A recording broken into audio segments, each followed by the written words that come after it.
Sometimes life rips the floor out from under you without warning. The people you trusted walk away. The dreams you built with your bare hands fall apart. And worst of all, no explanation ever comes. It's in those moments, when nothing makes sense, when anger, confusion, and sadness choke your heart, that a brutal question starts to scream inside. Why is this happening to me? Tonight, you're not here by accident. There's a reason your path crossed this video, because buried inside all that pain, failure, and loss is a message you were meant to hear, one that could change the way you see everything forever. Buddhism doesn't offer fairy tales or false promises. It offers truth, raw, liberating, powerful truth. It teaches that every heartbreak, every closed door, every unfair twist was not a punishment, but a part of a bigger story your soul chose long before today. Stay until the end, because tonight you're going to learn the deeper meaning behind every broken moment in your life. And once you see it, you'll never carry your suffering the same way again. Let's begin. Some truths hit so hard that once you hear them, you can never go back. And here's one of them. Nothing that happens to you is random. Not the heartbreaks, not the betrayals, not even the strange, lucky breaks that seem to come out of nowhere. There's a hidden blueprint stitched beneath every single event. A pattern, invisible to the eye, but as real as the air you're breathing right now. And tonight, you're not here by chance. You're here because something inside you is ready to see that pattern for the first time. What if every moment of pain was actually a seed you planted long ago? Not because you deserved to suffer, but because that seed was carrying a lesson that could only bloom under the right conditions. Every action you take, every word you speak, every choice you make drops a seed into the vast soil of existence. Some seeds sprout immediately. Others fall deep into the earth, sleeping there quietly, waiting for the perfect moment to break open. Life doesn't lose track. Life doesn't forget. Life is the most precise gardener you will ever meet. It's easy to think today's struggles are random, that you were just unlucky, that life has it out for you. But look deeper. Every joy you've ever experienced was once a seed. Every betrayal was once an unseen ripple you helped send out, even if it was lifetimes ago. This isn't punishment. This isn't revenge. This is simply the field, returning what was planted. Karma is not about blame. It's about cause and effect, moving with surgical precision beyond what memory can hold. Think of a field you planted as a child, but forgot about. Years later, strange fruits start appearing. You might be confused, even angry. But the fruits are no mystery. They are simply answering to the call of seeds you once dropped into the earth without thinking. Karma is the same. Life blooms exactly what was planted, exactly when the time is right, whether you remember it or not. This karmic blueprint is not just about the big things like marriage, loss, or success.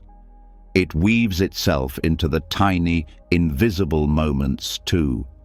The time a stranger smiled at you when you were on the verge of giving up.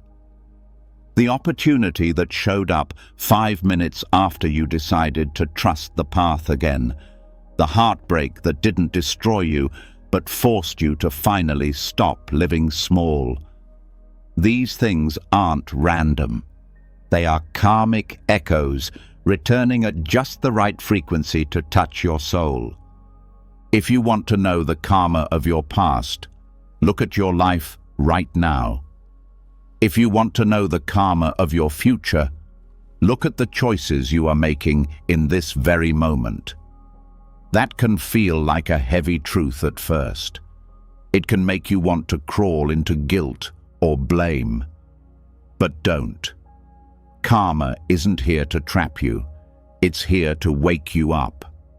Because karma is not a closed prison. It's a living field. It shifts. It breathes. And with every breath you take, you are planting new seeds. You can change the entire future of your life by the way you choose to live today. Some seeds are stubborn. They come from old lifetimes, or ancestral lines, or collective energies.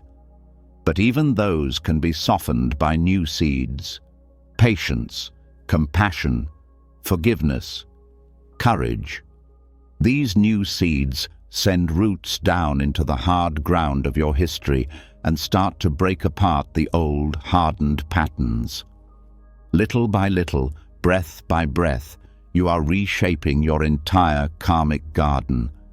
This is why the worst moments often come when you're ready to grow. Because the karmic blueprint knows what you need to crack open next, not to punish you, to free you. It's brutal love at its finest. It tears down what no longer serves you, so that the next level of your life can have space to breathe. Think about the most powerful people you admire, the ones with wisdom in their eyes and calm in their bones. Do you really think they got that way because life pampered them? No. They walked through storms. They were broken open. They cried in the dark. They lost what they thought they couldn't live without. And somewhere inside those nights of confusion, they planted new seeds. Seeds of resilience, seeds of grace, seeds of real, grounded power. Karma is not static. It doesn't just sit in the past, waiting to pounce. It moves with you. It responds to the way you respond to life. If you meet your suffering with anger and hatred, you plant more pain. If you meet it with forgiveness and fierce love, you plant freedom, not just for yourself, but for everyone who will cross your path in the future. There's another secret that karma carries. Not all the seeds that bloom in your life were planted by your hands alone. Some were handed to you by ancestors you never met. Some were woven into your DNA by the lives your bloodline lived before you ever took your first breath. And yet, here you are, with the power to choose, to break old patterns, to heal old wounds, to leave a softer garden for the ones who will come after you. Even the timing of your struggles is not random. Life watches you. Life feels you. It knows when you are too raw to handle certain lessons. So it waits. It lets you build strength quietly, until one day it delivers a situation so perfectly timed you could almost swear the universe was conspiring for you, not against you. When you see a door slam in your face, when you feel betrayal slice through your heart, when you face a failure so deep it makes you question everything, know this: the karmic blueprint is not destroying you. It is releasing you. It is pruning what must fall away so that your true self, the part of you that is limitless, can finally breathe. Buddhist masters say that when karma ripens, two things happen. It reveals your hidden strengths and it shows you where your next work lies, not as punishment, as pure, sharp teaching. It's life handing you the exact experience you need to become the next version of yourself. The karmic blueprint also explains why some prayers seem to go unanswered. It's not because life doesn't hear you. It's because some seeds are not ready to bloom yet. Some harvests need more rain, more sun, more time. Some gifts would crush you if they came too soon. Life delays them until you are ready to hold them with open, steady hands. Patience isn't weakness. In karmic time, patience is mastery. It's trust. It's knowing that every breath, every tear, every silent act of kindness you plant into the field is shifting something invisible, something huge. And someday, when the time is right, it will break through the surface of your life and you will understand why you had to wait. You don't have to live in fear of karma. You don't have to tiptoe through life trying to be perfect. You just have to be conscious. Be awake when you speak. Be awake when you act. Be awake when you choose between resentment and forgiveness, between fear and love, because every moment you are awake, you are planting a future you will be proud to inherit. You are not at the mercy of fate. You are an active co-creator with life. And every act of honesty, every word of compassion, every silent prayer for someone else's happiness echoes louder than you know. It shifts the currents. It heals the past. It builds a future wider than your current eyes can see. If you could see the tapestry of your life from above, the bright moments, the dark moments, the invisible threads connecting everything, you would be overwhelmed by the sheer beauty of it. Nothing wasted, nothing random, nothing without meaning. Even the pain you are carrying tonight is not here to break you. It's here to shape you into something stronger, deeper, and more fearless than you ever imagined you could be.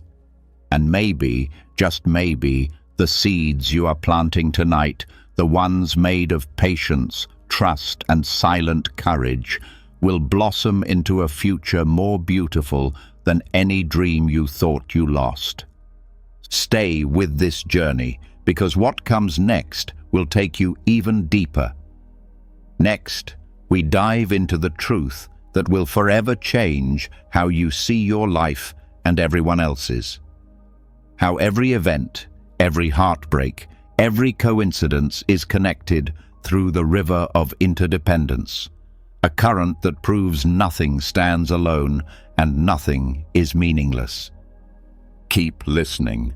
You are about to see the river that's been carrying you all along. The seeds you planted, the blueprint unfolding beneath your feet. They are only half the story. There's something even bigger happening, something that stretches beyond personal karma and into the very structure of reality itself. To see it clearly, you need to lift your eyes from your own field and look at the vast, living river that carries all life together. Because the truth is harsher and more beautiful than anything you were ever taught. No event stands alone. No loss, no victory, no heartbreak, no miracle happens in isolation. Everything you experience is the final spark of 1,000 unseen causes coming together at once. Everything is woven. Everything is shared. Life is not a series of disconnected events.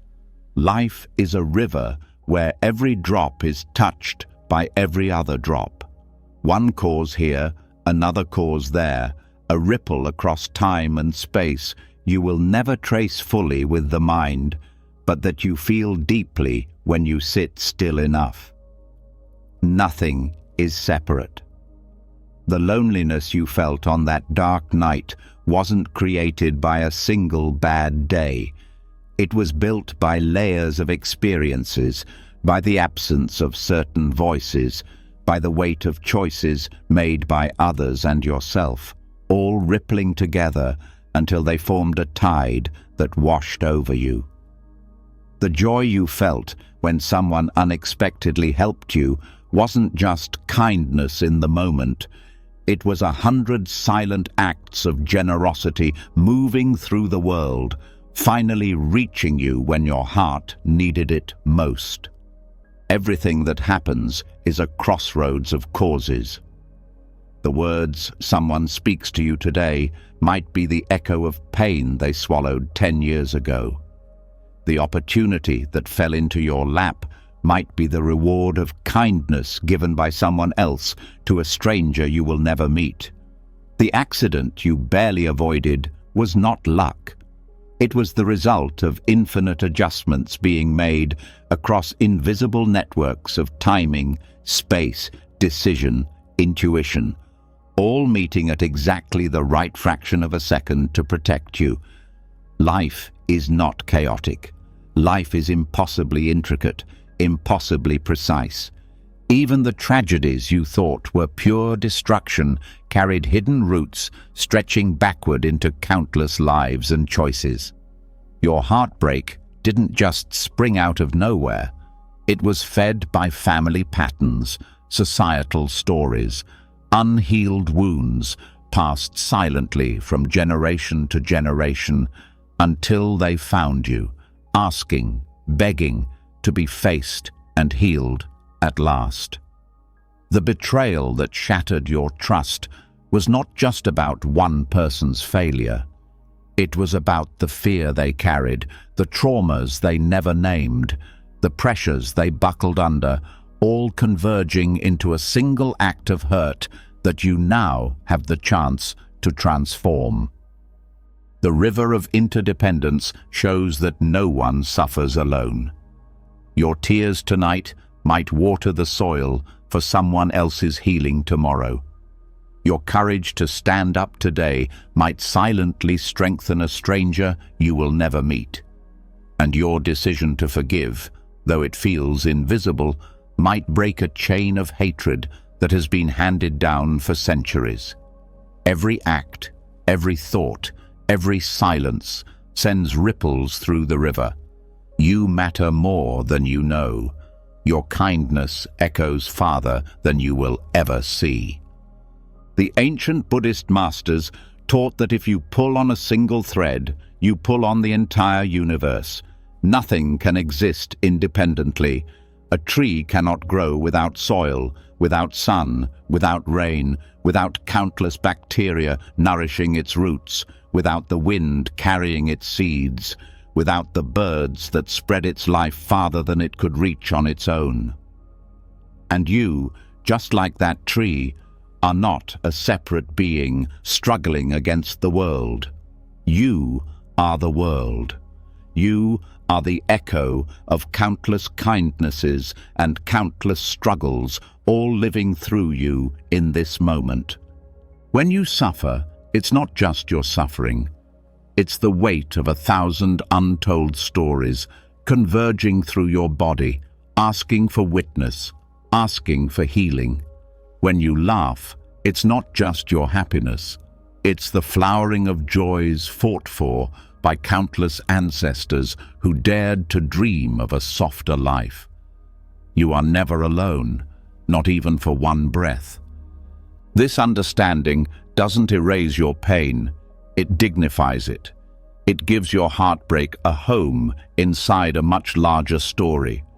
It shows you that your sorrow is not weakness, but part of the river moving toward awakening, carving new paths through the mountains of old suffering. And the river is wise. It does not waste a single drop, not your tears, not your mistakes, not even the moments you regret the most. You can choose to fight the river, curse the tides, resent the currents, or you can learn to trust it. You can learn to float, even when the waters turn dark, even when you can't see the shore. Trusting the river doesn't mean giving up. It means understanding that even your struggles are steering you somewhere you cannot yet see, somewhere more beautiful than your limited imagination could ever design. The river of interdependence also shows that blame is useless. When you understand how many causes flow into a single event, blaming one person or even yourself becomes absurd. It's like blaming the last drop of rain for the flood.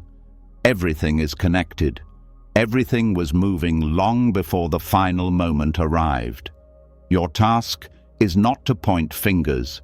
Your task is to see deeper, to feel more, to live with open eyes and an open heart. Compassion grows naturally from this view. How can you hate someone when you realize they are trapped in the same river, battered by the same invisible storms? How can you judge someone when you realize their cruelty was not born in a vacuum, but shaped by wounds and fears carried for generations? This doesn't mean excusing harm. It means seeing it clearly, responding with wisdom instead of blind rage. It means refusing to add more poison to the waters you all share. The river of interdependence also teaches patience. Some ripples take years to return. Some seeds you plant today might not flower until long after you're gone. You might never see the full impact of your goodness, your forgiveness, your resilience. But it matters. It always matters. Every kindness offered into the river strengthens the whole. Even your smallest acts matter more than you know.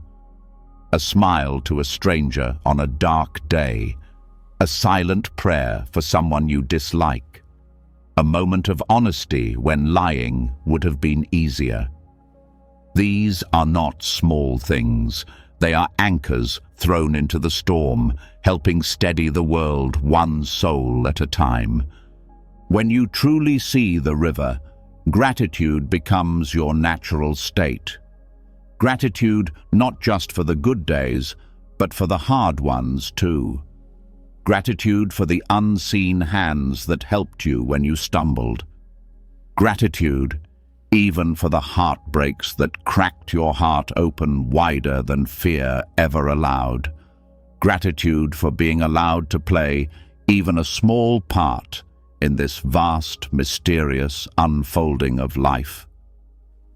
Gratitude doesn't mean pretending everything is perfect. It means bowing to the mystery even when it hurts. It means trusting that the river knows where it's going, even when your mind screams that you are lost. When you stop seeing yourself as a separate island, cut off and alone, and start seeing yourself as part of the living, breathing ocean, a strange peace begins to settle inside you. The storms still come. The losses still hurt. But underneath it all, a steady current carries you, and you know, deeply know, that you are held. You were never abandoned. You were never forgotten. You are part of something so vast, so interconnected, so breathtakingly beautiful that words can barely touch it. You are not alone. You have never been alone, and you never will be. This understanding changes everything. It changes how you treat others. It changes how you treat yourself. It changes how you walk through the darkest nights. It reminds you that every step, every stumble, every victory, every loss, every cry, every laugh, it all matters. It all ripples outward forever. This is why nothing is meaningless. No meeting, no goodbye, no random encounter in a crowded street, no word left unsaid, no kindness too small. Everything flows together, crossing invisible lines to form the life you live and the future you are helping shape. When you understand this, you become more careful with your words, more mindful with your actions, more tender with the hearts of others, because you realize that everything you do is part of the river. Every act of love strengthens it. Every act of cruelty muddies it, and the river always returns. Tonight, as you fall asleep, remember this: you are not drifting alone. You are not a mistake. You are part of the great weaving, the great flowing, the great breathing of life itself. Trust the river. Add your courage to it. Add your kindness to it. And let it carry you, reshaping the world, drop by drop, into something more beautiful than any of us can yet see. When you start to see the river flowing through everything, you realize that even loss has its place. And not just as something to endure. Loss, for all the pain it brings, often carries a fierce compassion that only reveals itself with time. The pieces of life that fall away are not always torn from you out of cruelty. Sometimes they are carefully removed because they were blocking the path you were meant to walk. Sometimes the things you cling to most tightly are the very things that would suffocate your deeper life if they stayed. Loss does not always come to punish you. It comes to clear the space where your real growth must happen. It comes to cut away the false structures you mistook for safety. It comes to dismantle the lies you built your identity on. It comes to shatter the illusions that kept you asleep. And even though it feels brutal, even though it leaves you gasping, somewhere deep down, a wiser part of you already knows it had to happen. There are moments in life when clinging becomes more dangerous than letting go. Relationships that drain your spirit, dreams that no longer fit your evolving soul, identities that shrink you instead of expanding you. When you refuse to release them, life steps in. And life is not gentle when mercy is required. Life doesn't apologize when it rips away what you refuse to drop. Because mercy isn't always soft. Sometimes mercy feels like heartbreak. Sometimes protection feels like betrayal. Loss strips you down to the bones of who you really are. It pulls away the ornaments, the masks, the stories you told yourself to feel important, safe, admired. It leaves you raw, exposed, tender. And it is in that rawness that true transformation begins. Without the loss, you would stay trapped. Without the loss, you would continue living inside a version of yourself that could never bear the weight of the life you were meant to live. Think about the times you lost something you thought you couldn't live without.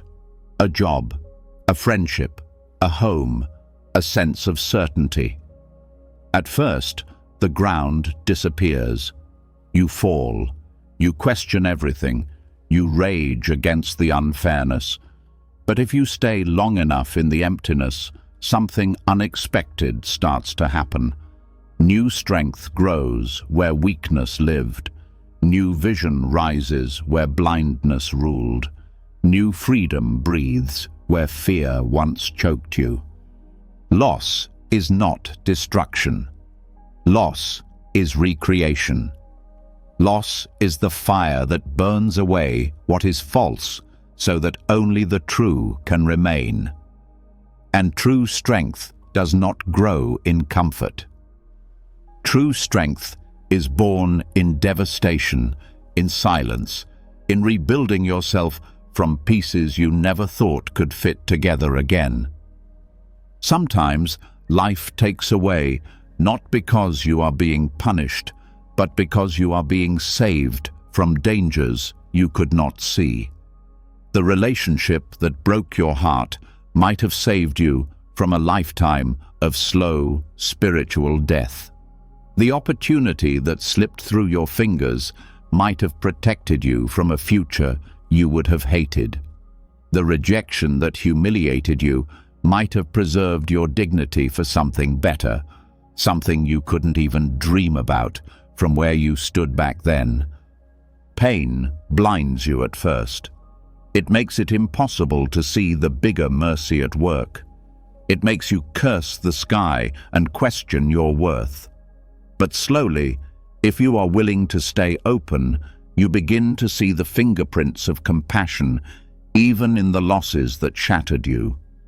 You begin to realize that losing what was not truly yours was the first step toward finding what could never be taken away. Every illusion you lose clears the way for a deeper truth. Every false hope you release makes room for a real calling to surface. Every broken attachment you mourn carves out more space inside your heart for freedom to bloom. Loss teaches you who you are without your trophies, without your crutches, without your titles, and who you are beneath all that. That is where your real power lives. The compassion of loss is brutal because it refuses to let you stay small. It refuses to let you mistake comfort for aliveness. It refuses to let you cling to dreams that were built on fear instead of courage. It tears down everything that cannot stand the weight of your soul's true purpose. And it does not wait for your permission. It moves when the time is ripe, when the old skin must be shed, when the old story must die, so that a truer story can be born. Loss shows you the places where you tried to bargain with life. It shows you the deals you tried to make to avoid growth. It shows you the corners where you tried to hide from your own power. And then, without warning, it lights a match and burns those hiding places to the ground. Not to leave you homeless, but to push you into the wilderness where you can find your real home, the one built from inner strength, from courage, from surrender. There is a kind of freedom that only comes from having nothing left to lose. There is a kind of clarity that only comes after the illusions are gone. Loss can become your sharpest teacher if you let it. It can become the force that frees you from the chains you didn't even realize you were wearing. But only if you are willing to stop clinging to what has already been taken. Grieving is sacred. Mourning what was lost is holy work. Denying your pain is not strength. Real strength is in feeling the grief fully, letting it break your heart open, and still choosing to trust that the tearing was not meaningless. Still choosing to believe that something deeper is being carved out inside you. A new capacity for life, a new tenderness, a new wisdom. When you lose something important, you have a choice. You can let the loss define you, or you can let it refine you. You can build walls to protect yourself from future pain, or you can build bridges toward a deeper life. You can curse the loss as senseless cruelty, or you can bow to it as a difficult, necessary blessing. Loss teaches you the art of surrender. Not the surrender of defeat, but the surrender of trust. Trust that life knows what it is doing, even when you don't. Trust that your soul knows how to grow, even when your mind screams that it's over. Trust that the emptiness you feel now is not a grave, but a garden waiting for a new planting. Sometimes the greatest mercy life can show you is not giving you what you think you want. Sometimes mercy is in the unanswered prayer, in the dream that refuses to materialize, in the door that slams shut so hard you can't even pretend you were meant to walk through it. Your soul is wiser than your desires. Your deeper self knows what you came here to do, even when your conscious mind has forgotten. Loss realigns you. It shakes you loose from paths that would have led you into deeper cages. It breaks your heart open so that the light trapped inside can finally shine. The compassion of loss asks you to trust in the invisible. To trust that just because you can't see the meaning now doesn't mean there isn't one. To trust that someday, maybe years from now, you will look back on this heartbreak and thank life for not letting you settle for less than you were born for. Pain is real. Grief is real. Rage is real. None of it is wrong. Feel it all. But don't let it blind you to the deeper mercy flowing through the loss. Don't let it convince you that life is cruel. Because the truth is far harder and far more beautiful. Life is merciful beyond what your mind can understand.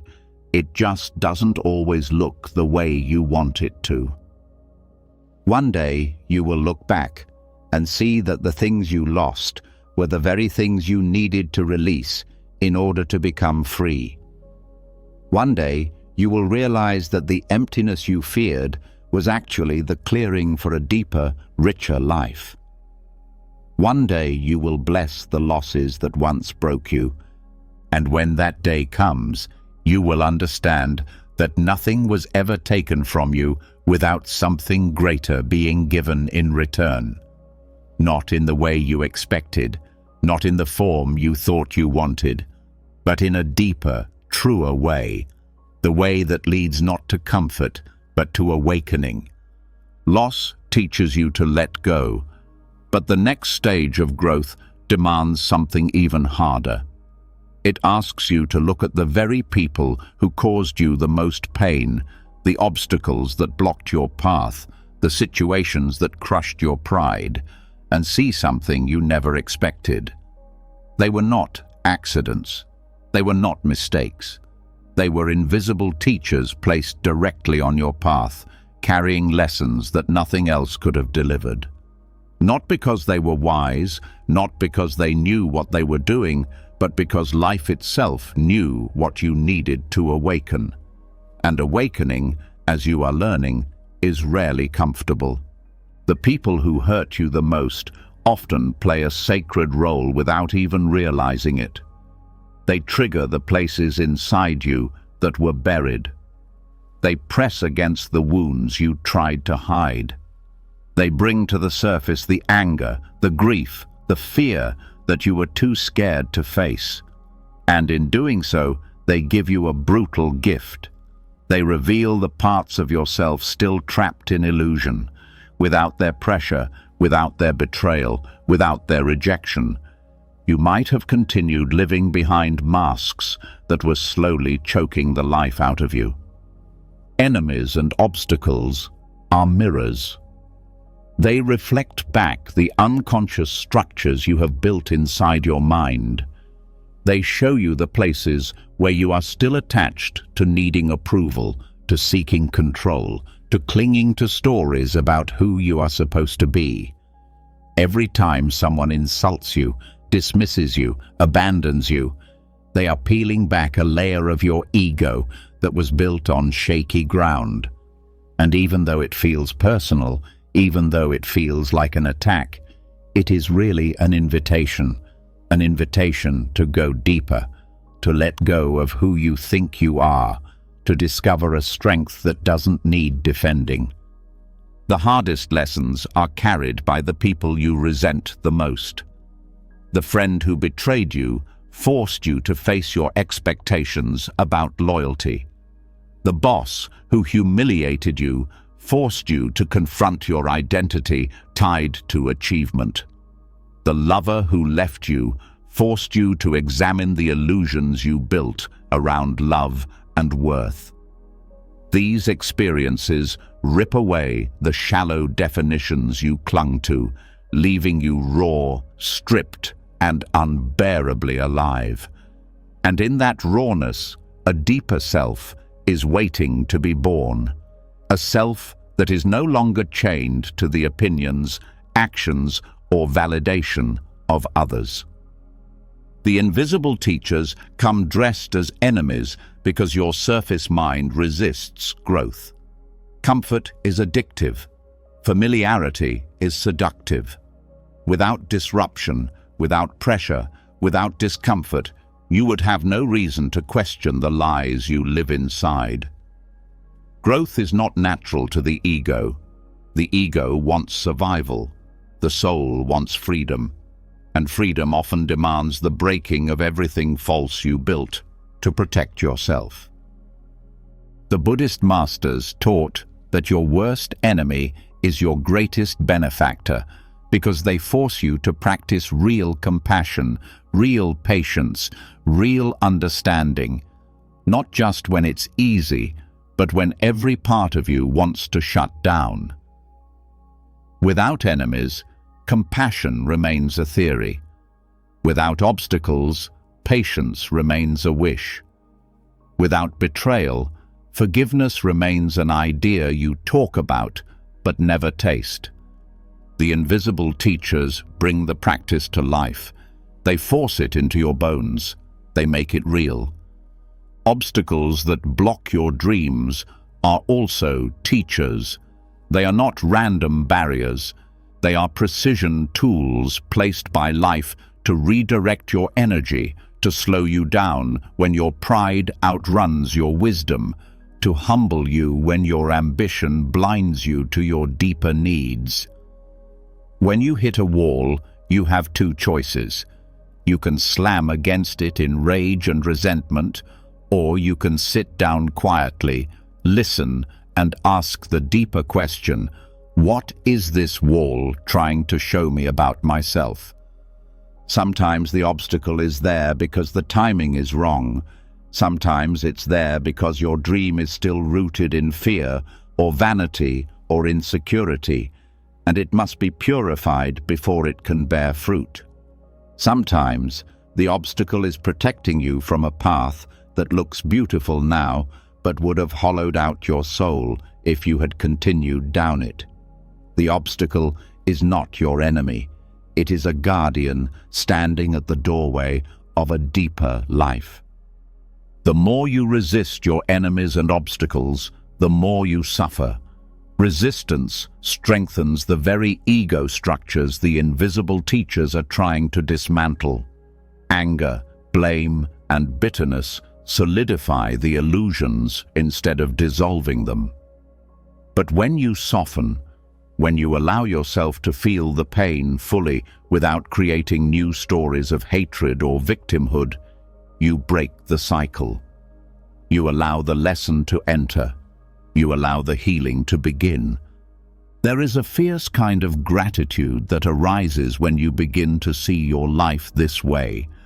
Not a fake gratitude that pretends everything is fine, but a deeper gratitude that bows even to the pain, because you understand that it is working for your freedom. You begin to see that the people who hurt you the most were unknowingly carving a path back to yourself. You begin to see that the obstacles you cursed were saving you from 1,000 silent deaths of the spirit. This doesn't mean you have to keep toxic people in your life. This doesn't mean you have to stay in situations that crush your spirit. Sometimes the lesson is to walk away. Sometimes the lesson is to say no with a clear, strong voice. But even as you walk away, even as you protect yourself, you can do it without hatred. You can do it with gratitude for what was taught, even if the teaching came wrapped in pain. Forgiveness is not about pretending the harm didn't happen. Forgiveness is about freeing yourself from carrying the poison forward. It's about seeing the invisible teachers for what they were, instruments of your awakening, not definitions of your worth. When you forgive, you release the last thread that binds you to the wound. You step out of the story of victim and into the story of creator. The deeper you look, the more you see that even the worst moments of your life carried seeds of transformation. The betrayal that shattered you taught you to trust your inner voice over outside promises. The rejection that humiliated you taught you to root your worth in being, not in approval. The loss that devastated you taught you that you can survive endings and still find new beginnings. The invisible teachers are relentless because your soul's growth is relentless. The soul doesn't settle. The soul doesn't stop at comfort. It pushes, it breaks, it stretches until every corner of illusion has been touched by the light. And it uses every tool available, even your enemies, even your failures, even your darkest nights, to get the job done. If you could see the full blueprint of your life, you would fall to your knees in awe. You would see that nothing was wasted, not one heartbreak, not one betrayal, not one failure. All of it was sculpting you into someone capable of real love, real freedom, real courage.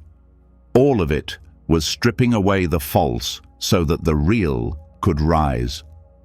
The invisible teachers will not stop appearing. As long as there are still layers of ego to dissolve, life will keep sending them. Each one rougher, sharper, more unexpected than the last. Not because life hates you, but because life loves you too much to let you stay small. Life sees the vastness inside you that you have forgotten. Life remembers the freedom you are capable of, even when you have given up on yourself. You are not a victim of your enemies. You are not a failure because of your obstacles. You are a soul in the middle of a sacred training, and the bruises you carry are not signs of weakness. They are proof that you are being forged into something fierce, something tender, something unbreakable. The next time you face someone who triggers your deepest anger or fear, remember, this is not random. This is an invitation. This is a mirror. This is a chance to meet yourself more honestly than you ever have before. And if you meet it with even a little bit of awareness, a little bit of softness, you will find that the very person you thought was breaking you was actually handing you the key to your next level of freedom. The hardest teachers often come wearing the face of an enemy. But there is one teacher even more difficult to endure than betrayal, rejection, or loss. It moves quietly. It speaks in silence. It tests every part of you without saying a single word. It is the lesson of waiting, the lesson of patience, the lesson of being suspended between what you hope for and what you fear. And just like the invisible enemies, it is not there to torture you. It is there to refine you. Patience feels like abandonment because your mind was trained to equate waiting with failure. You set goals, you plan outcomes, you chase results, and when nothing moves, when doors stay shut, when your prayers seem to dissolve into empty air, something inside starts to rot with doubt. But what if waiting is not the absence of progress? What if waiting is a silent, secret work happening underground where the mind cannot see? The mirror of delay shows you parts of yourself that no amount of action can reveal. It shows you your desperation. It shows you your hidden bargains with life. It shows you how much of your trust was conditional on getting what you wanted quickly. And it asks you, can you trust now, even when everything looks dead? Can you believe in a deeper timing, even when your plans have crumbled to dust? Waiting is not punishment. Waiting is preparation. Waiting is the soft, slow turning of the soil beneath your life, aligning pieces you cannot yet see. Seeds planted in the heart need darkness before they can break open. Roots grow in silence before anything appears above ground. Patience is not sitting around doing nothing. It is breathing into the unseen. It is keeping your heart alive while the outer world remains still. The mind hates waiting because it loses control. The mind wants guarantees, schedules, proof. But life is not a machine. It is a living river, and its currents cannot be forced. When you try to control timing, you create frustration, bitterness, despair. When you surrender to timing, you create openness, resilience, and hidden strength. Think about the times in your life when something you desperately wanted didn't happen on your schedule. Maybe it was love. Maybe it was success. Maybe it was healing. You raged, you cried, you doubted. But later, when the pieces finally fell into place, when the right door finally opened, you saw it. The waiting was not wasted. The delay protected you. The delay matured you. The delay prepared the ground so that when the blessing arrived, you were able to hold it without destroying it. Life delays what would harm you if given too soon.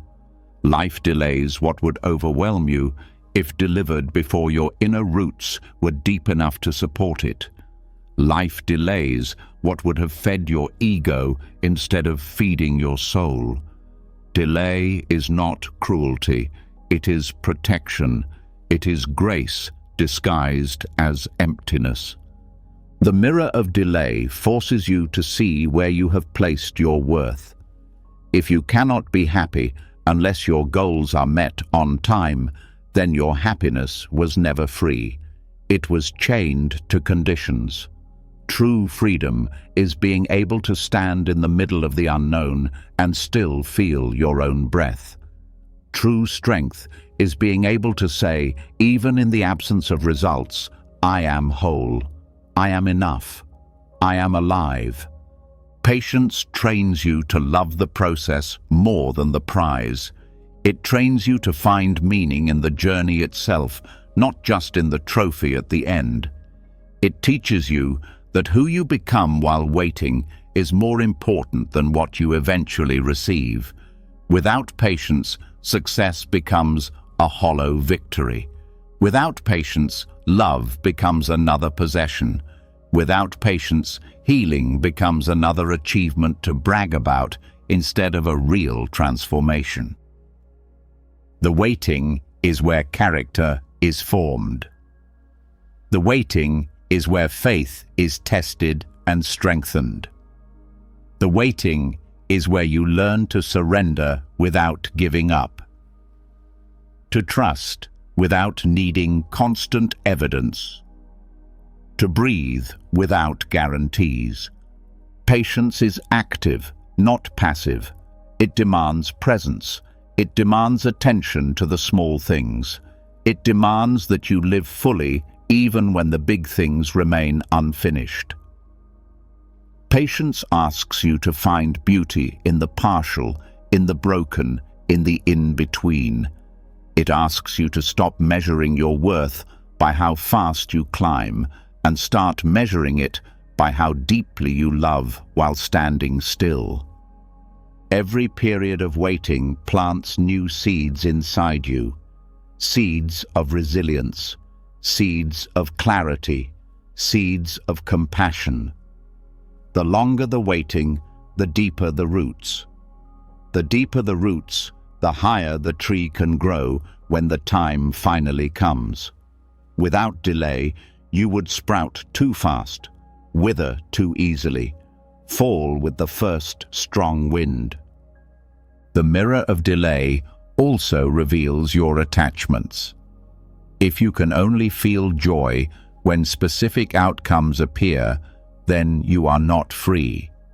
You are a prisoner of circumstances. Patience teaches you to anchor your joy in something deeper, in the act of living itself, in the silent knowing that you are being carried even when you can't see the currents. Think of the greatest trees you have ever seen, the ones that tower silently over everything.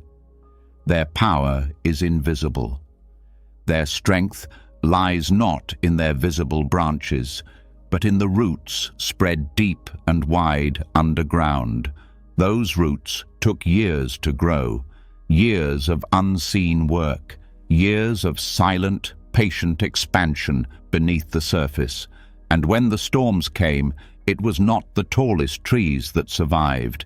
It was the trees with the deepest roots. Delay is building your roots. Delay is deepening your unseen strength. Delay is preparing you to hold blessings that shallow foundations could never sustain. In a world addicted to speed, patience feels like death. Everything tells you to hurry. Everything tells you that faster is better. Achieve quickly, love quickly, heal quickly. But true life laughs at speed. True life values depth over speed, integrity over appearances, substance over sparkle. Patience demands humility. It demands admitting that you are not the master of time, that there are forces at work larger than your personal will, that life has its own intelligence, its own rhythms, its own seasons. When you surrender to that, you do not become weak. You become aligned. You stop wasting energy fighting the flow. You start moving with it, trusting it to carry you exactly where you need to go. When you practice patience, you become a quiet revolutionary. In a world that screams for instant gratification, you choose depth. In a culture obsessed with results, you choose presence. In a society drunk on speed, you choose the ancient wisdom of slow growth, of unseen preparation, of silent unfolding. And the rewards of patience are not small, they are enormous. When the right door finally opens, it stays open. When the right love finally arrives, it nourishes instead of drains. When the right calling finally blossoms, it fits your soul like a second skin. Nothing forced, nothing stolen, nothing hollow, everything real, everything earned. The mirror of delay is harsh because it shows you how much of your suffering is created by your own impatience, how much pain you add by demanding life move on your schedule. But it also shows you the secret door. When you stop demanding and start trusting, the waiting itself becomes holy. The waiting itself becomes sacred ground where miracles are quietly forming. Patience does not mean giving up on your dreams. It means holding them lightly, trusting that if they are true dreams, they will ripen in their own perfect time. Trusting that if they fall away, it is because something even more aligned is being prepared for you. Life is not ignoring you. Life is not punishing you. Life is ripening you. Life is building the capacity inside you to receive what you asked for without being crushed by it. And sometimes that building process takes longer than your mind would like. You are being prepared for the life you cannot yet handle. You are being strengthened for the blessings that would break a weaker version of you. You are being deepened for a love, a calling, a freedom that requires your fullest, strongest self. Waiting teaches you that you are already enough even before the blessings arrive, that you are already worthy even when your hands are empty, that you are already whole even when the world tells you to hurry up and prove your value.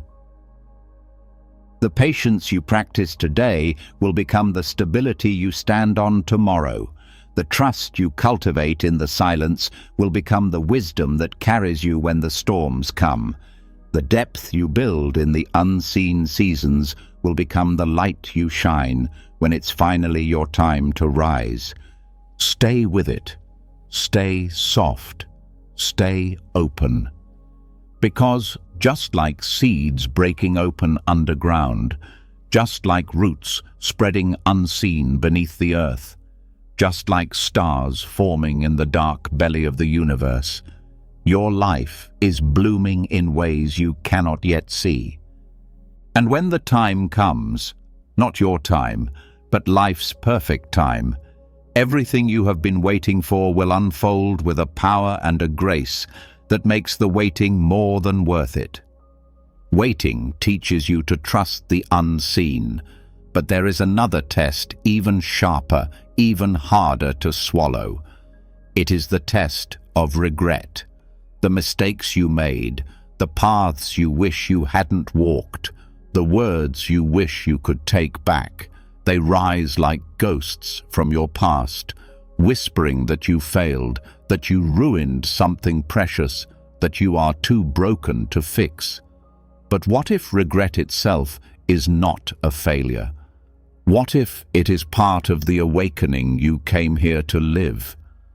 What if even your worst mistakes happened not to destroy you, but to ripen you for a truth you could not have reached any other way?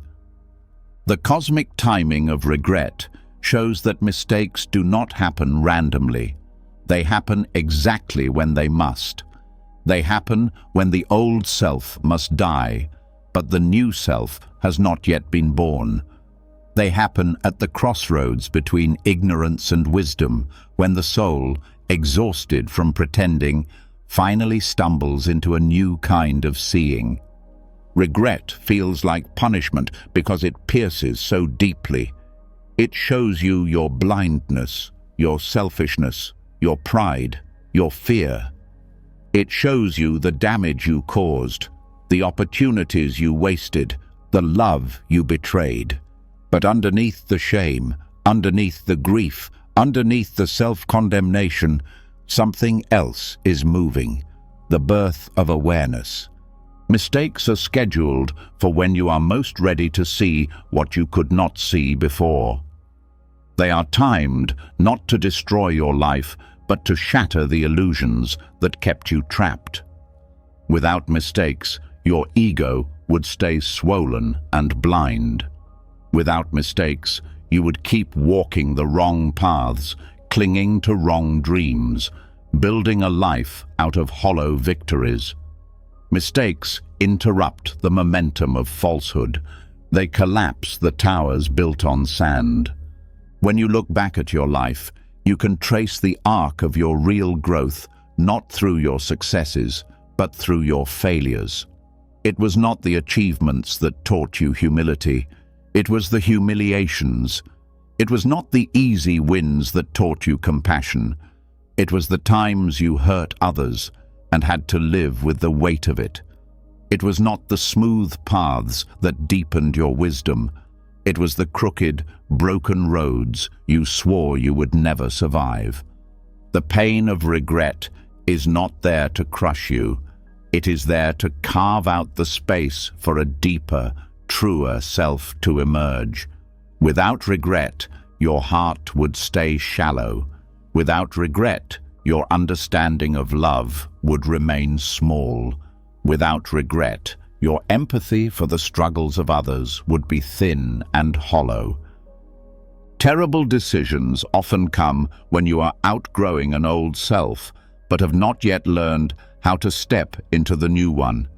You reach for what you think will save you: status, pleasure, approval, control, but it fails you.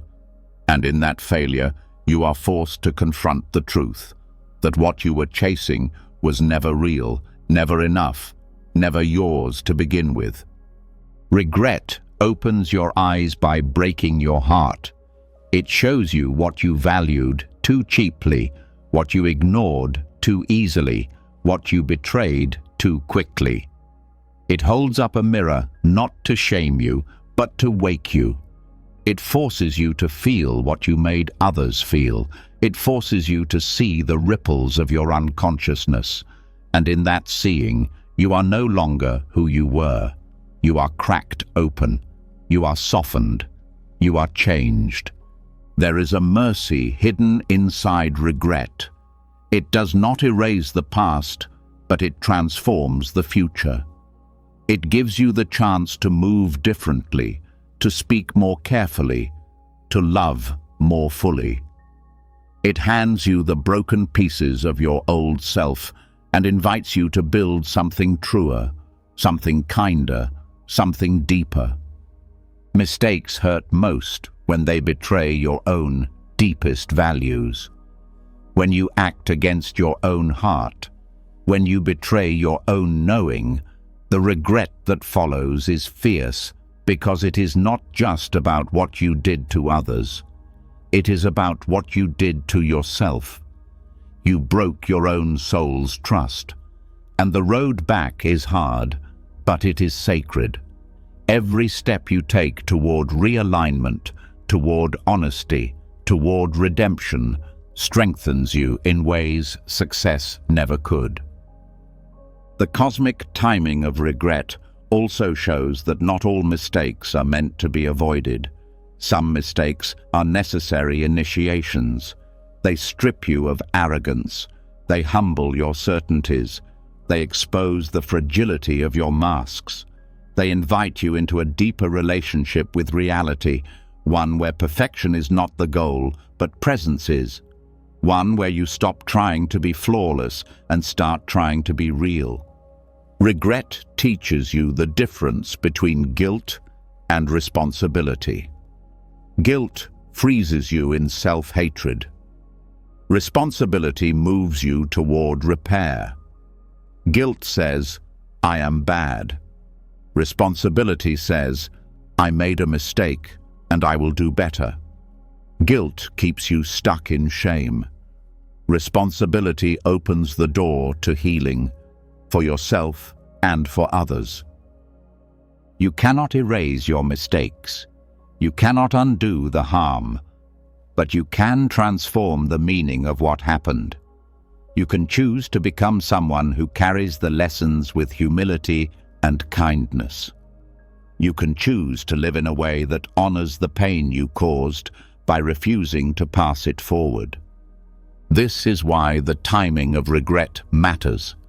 You feel the weight of your actions when you are finally strong enough to bear it. You see the truth when you are finally ready to act differently. The timing is not random. It is tailored to your soul's capacity for awakening. When you were younger, you made mistakes from blindness, from fear, from desperation. Now, the regret you feel is a sign of growth. It is a sign that you are no longer willing to live unconsciously. It is a sign that you are waking up. Some mistakes you will carry for a lifetime, not as burdens, but as sacred scars. They will remind you where you came from. They will remind you how precious trust is, how fragile love is, how dangerous unconsciousness is. They will make you more tender with the brokenness of others. They will make you more careful with your words, your promises, your presence. You can rage against your past mistakes. You can drown in the bitterness of what could have been, or you can bow to them. Thank them for what they taught you. Thank them for tearing down the false self you clung to. Thank them for setting you on a path toward truth, even if the journey began with a fall. The soul does not seek perfection. The soul seeks depth. The soul seeks truth. And mistakes are the chisels that carve depth and truth into the stone of your being.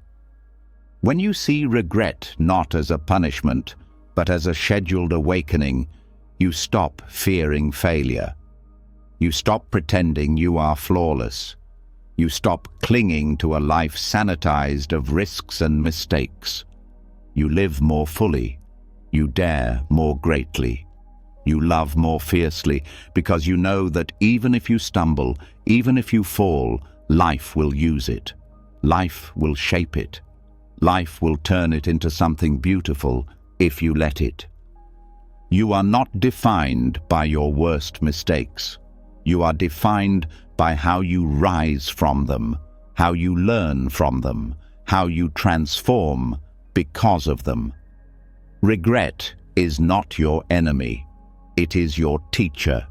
It is your midwife into a larger, wiser, freer life. There are people you have hurt. There are choices you cannot undo. There are roads you cannot walk back. But there is a road forward. There is always a road forward. A road built not by denying the past, but by integrating it. A road paved with humility, forgiveness, courage, and a fierce commitment to live more awake. One day, you will look back at the regrets that haunt you now and see them differently. You will see them as sacred messengers. You will see them as doorways. You will see them as the fire that purified your soul. Until then, walk with your regrets tenderly. Let them break your heart without breaking your spirit. Let them teach you how to live with more love, more care, more reverence for this fragile, beautiful life. Mistakes break you open so you can begin to see your life more clearly. But even as regret carves its lessons into your heart, there are still deeper forces shaping your journey, forces you may have no memory of. Some burdens seem too heavy for one lifetime. Some struggles feel strangely familiar, as if they have been following you from place to place, lifetime to lifetime, asking to be faced. And this is where the next truth reveals itself. Not all seeds were planted in this lifetime. Some are echoes from long before your current memory was born. The echoes of forgotten choices are the invisible threads connecting your present challenges to actions, decisions, and energies from lives you cannot recall, but that still ripple through you today. This isn't about blame. This isn't about punishment. It is about growth. It is about the soul's long journey toward wisdom, compassion, and freedom. A journey that stretches across more than one lifetime. There are pains that do not make sense if you look only at this life. There are losses too sharp, fears too deep, patterns too stubborn to be explained by childhood alone. You meet someone and feel an overwhelming connection or an unexplainable distrust. You face a struggle that feels ancient, as if it has been waiting for you. You carry dreams of places you have never visited, fears of events you have never endured. These are not accidents. They are the lingering vibrations of choices made long ago. In Buddhism, karma does not expire with death. It rolls forward, carrying seeds that will seek the right soil to ripen. Some seeds ripen quickly, within years. Others wait lifetimes. But they do not forget. They do not disappear. They circle back when the conditions are right, when your soul is strong enough to face them, when you have gathered enough wisdom to choose differently. Your present hardships might be the final echoes of unfinished lessons, the last threads of old contracts waiting to be dissolved. You are not being punished. You are being given the rare, sacred opportunity to close old chapters, to heal old wounds, to free yourself from cycles older than memory. The soul craves completion. It craves wholeness, and so it draws to itself the exact circumstances needed to untangle the knots left behind. The betrayal you suffer now might be the mirror of a betrayal you once committed. The loneliness you endure now might be the echo of walls you once built to keep love out. The injustice you face now might be the final balancing of an old misuse of power. This is not meant to shame you. It is meant to empower you, Because if your life is shaped by echoes, then your choices today matter more than ever. Every act of forgiveness, every act of compassion, every act of courage not only changes this life, but sends ripples forward, healing patterns that stretch back through the centuries. You do not need to remember your past lives to heal them. You only need to stay awake to the lessons unfolding now. Every time you respond to pain with awareness instead of reaction, you are breaking an ancient cycle. Every time you choose kindness over fear, generosity over greed, trust over control, you are rewriting old stories that have bound you for lifetimes. Think of your life as a tapestry woven not just from the threads of today, but from countless threads stretching back through time. Some threads are bright and strong, born of love and courage. Some are dark and tangled, born of fear and ignorance. Your work is not to resent the dark threads, but to weave them into something new, to transform them with conscious living. There is a profound mercy in the way life brings back these echoes. You are never given more than you can handle. The echoes return not to overwhelm you, but to give you the chance to heal in ways you could not before. They surface when your soul is ready, when your heart has enough tenderness, when your mind has enough strength to choose differently. And even if you fall again, even if you make the same mistakes, the opportunity is not lost. Life is patient. Karma is patient. The echoes will return as many times as needed, each time offering you another chance to wake up, to heal, to love more deeply. This understanding changes how you see your hardships. Instead of asking, "Why is this happening to me?" you begin to ask, "What is this trying to heal through me? What old pain is seeking freedom through this experience? What ancient weight is asking to be lifted by the way I choose to respond now?" Sometimes the people who hurt you the most in this life are souls who once loved you deeply in another. Sometimes the battles you fight now are the aftermath of wars you once waged. Sometimes the gifts you carry, your talents, your insights, your deep compassion, are the flowering of seeds planted long, long ago. Nothing is wasted. Nothing is random. Every experience, every relationship, every struggle is part of a larger story, a longer journey, a deeper unfolding. And when you start to see your life through this wider lens, you stop feeling like a victim of circumstances.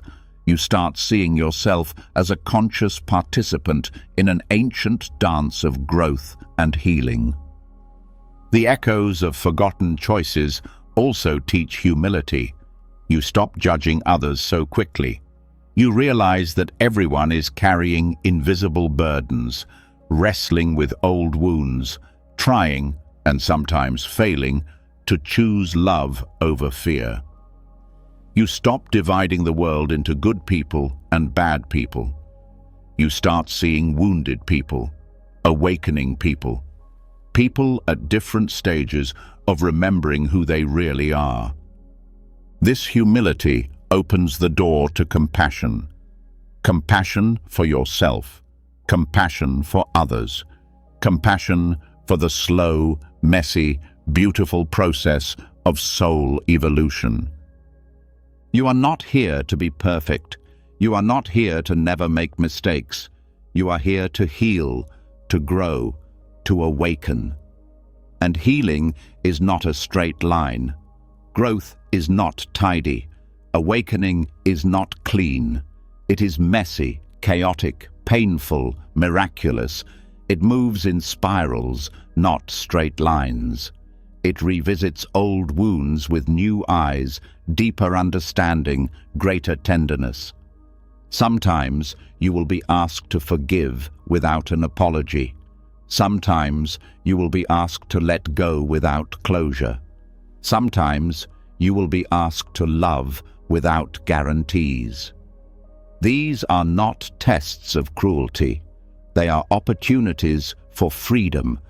Every time you forgive, every time you release, every time you love without conditions, you loosen the grip of ancient karma.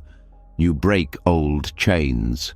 You set yourself and the whole river of life a little more free. The echoes of forgotten choices also explain why some of your deepest gifts feel effortless. Why certain skills, certain passions, certain kinds of wisdom seem to live in your bones. They are not new. They are not random. They are the fruits of work you did long ago, blooming now when the world needs them most. You are not starting from scratch. You are building on foundations laid across lifetimes.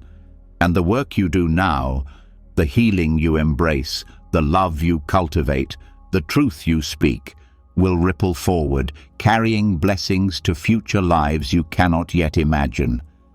Every act of courage matters. Every choice to forgive matters. Every step toward love matters, even when no one sees it, even when no one applauds it, even when it feels like nothing is changing. The universe sees, the soul sees, the echoes carry forward. Tonight, as you listen, know this: your struggles are not meaningless. Your hardships are not accidents. They are the echoes of a larger story seeking resolution through you. You are not being punished. You are being trusted with the work of healing not just yourself, but generations of pain, layers of forgetting, rivers of longing. Your soul is old, your heart is wise, and you have everything you need to meet this moment with the dignity, the compassion, and the courage it deserves. The echoes of forgotten choices shape your life silently, but even as these invisible forces weave through your days, there remains one hidden battle that causes more suffering than any karmic burden ever could. It is not what happens to you that creates the deepest pain. It is your resistance to what happens. It is the part of you that clenches, that fights, that screams, "This should not be happening," even as life continues unfolding on its perfect, unstoppable course.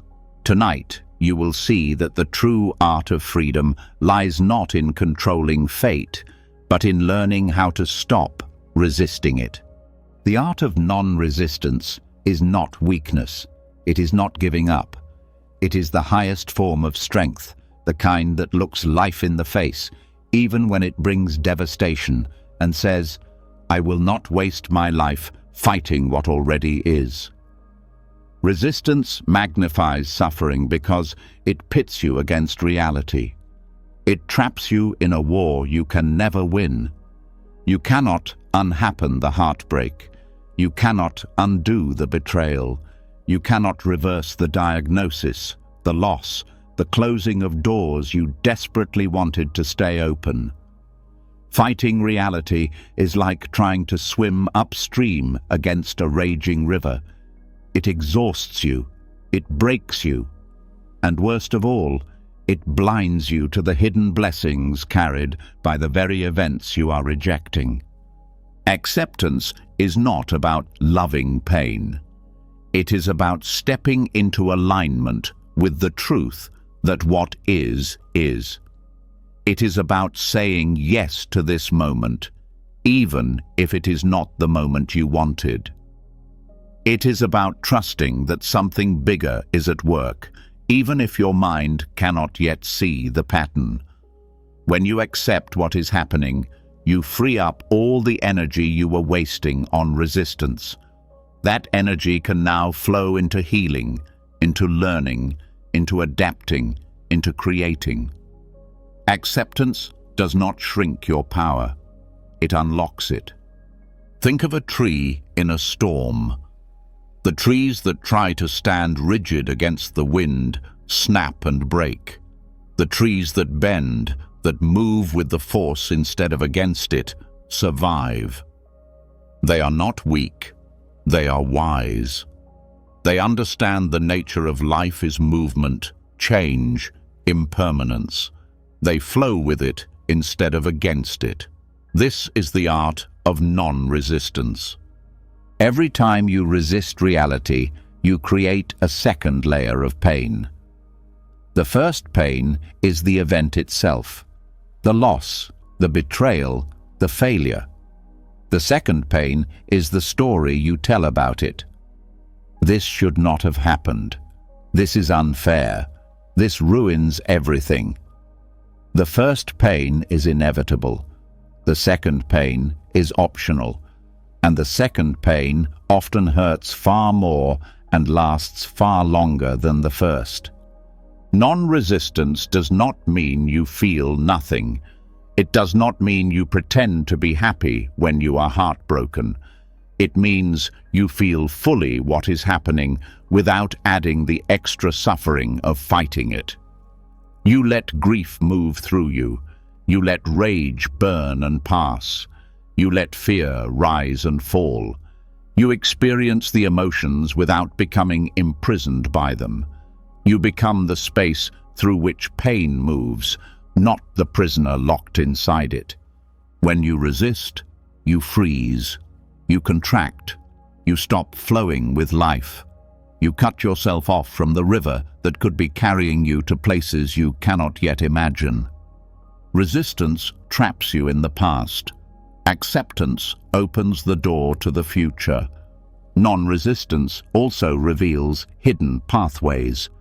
When you stop demanding that life fit your expectations, you begin to see new possibilities that were invisible before. A closed door no longer looks like the end of the road. It looks like a redirection. A loss no longer feels like pure devastation. It feels like a sacred clearing, making space for something you could not have found otherwise. Think about the times in your life when you finally let go of something you had been clinging to. A dream, a relationship, a version of yourself. Think about the strange peace that followed. Think about the unexpected gifts that showed up once you stopped fighting what life was trying to teach you. That peace, that clarity, that grace. They were always waiting for you on the other side of surrender. The art of non-resistance is the art of trust. Trust that you are not being punished. Trust that life knows what it is doing even when it shatters your plans. Trust that your soul came here not to cling to safety, but to grow into greatness. Trust that the very events you are trying to resist may be the ones that carry the keys to your next becoming. Resistance says, "This should not be happening." Acceptance says, "Since this is happening, how can I meet it with wisdom, courage, and grace?" Resistance shrinks your life into a constant battle. Acceptance expands your life into a sacred dance. Non-resistance also deepens compassion. When you accept your own pain without judgment, you become more capable of holding space for the pain of others. You stop needing to fix everything. You stop needing to force outcomes. You start trusting the timing, the unfolding, the deep wisdom operating beneath the chaos. There is a fierce beauty in surrendering to what is. It strips away the false belief that you were ever in control. It humbles you without humiliating you. It teaches you that real power is not domination, but alignment. Not forcing life to obey your will, but learning to flow with the currents of a much larger intelligence. Non-resistance also brings healing. The parts of you that are wounded, traumatized, afraid, they do not heal by being fought against. They heal by being welcomed, seen, accepted. When you stop resisting your own pain, your own fear, your own brokenness, you create the conditions for true transformation. You stop pouring salt into your wounds. You start allowing life to breathe through them, to cleanse them, to heal them. Acceptance does not mean you stop acting. It means you act from a place of clarity, not desperation. You still move, you still choose, you still create. But your actions are no longer fueled by panic, rage, or denial. They are fueled by a deeper wisdom, a steadier heart, a mind aligned with the flow of reality. This is why acceptance is not passive. It is the most active engagement with life there is. It says, I will not waste my life fighting what already is. I will meet reality as it comes. I will open my heart even to the parts that terrify me. I will trust that even this can be part of my awakening. When you master the art of non-resistance, you become unbreakable. Not because you are never hurt, but because you know that hurt is not the end of the story. Because you know that every ending carries a beginning inside it. Because you know that life does not destroy, life transforms. Non-resistance is not a feeling, it is a practice. You will not feel peaceful every time you surrender. Sometimes you will feel grief. Sometimes you will feel fear. Sometimes you will feel anger. But you will know, even through the emotion, that you are standing in truth, that you are standing in freedom, that you are no longer trapped in the exhausting war against life. Tonight, as you sit with the struggles you are carrying, know this: you are not failing because you feel pain. You are not weak because you are afraid. You are not broken because life has not gone the way you wanted. You are being asked to step into a larger, wilder trust. You are being asked to surrender not to despair, but to the deeper intelligence weaving your life into something more beautiful than your mind could design. You are being asked to stop fighting reality and start dancing with it. To stop resisting the river and start letting it carry you. To stop clenching your fists and start opening your hands. Learning to stop resisting life opens the door to a much greater discovery. Because once you stop fighting what happens, you start seeing what has been hidden inside your suffering all along. You begin to notice that pain was never empty. It was never meaningless. Buried deep inside every heartbreak, every failure, every loss, is something precious waiting to grow. Tonight you will see the hidden truth. The moments that shattered you were planting seeds of strength, compassion, and wisdom that you would one day need for a life bigger than the one you thought you were building. Painful moments are not dead ends.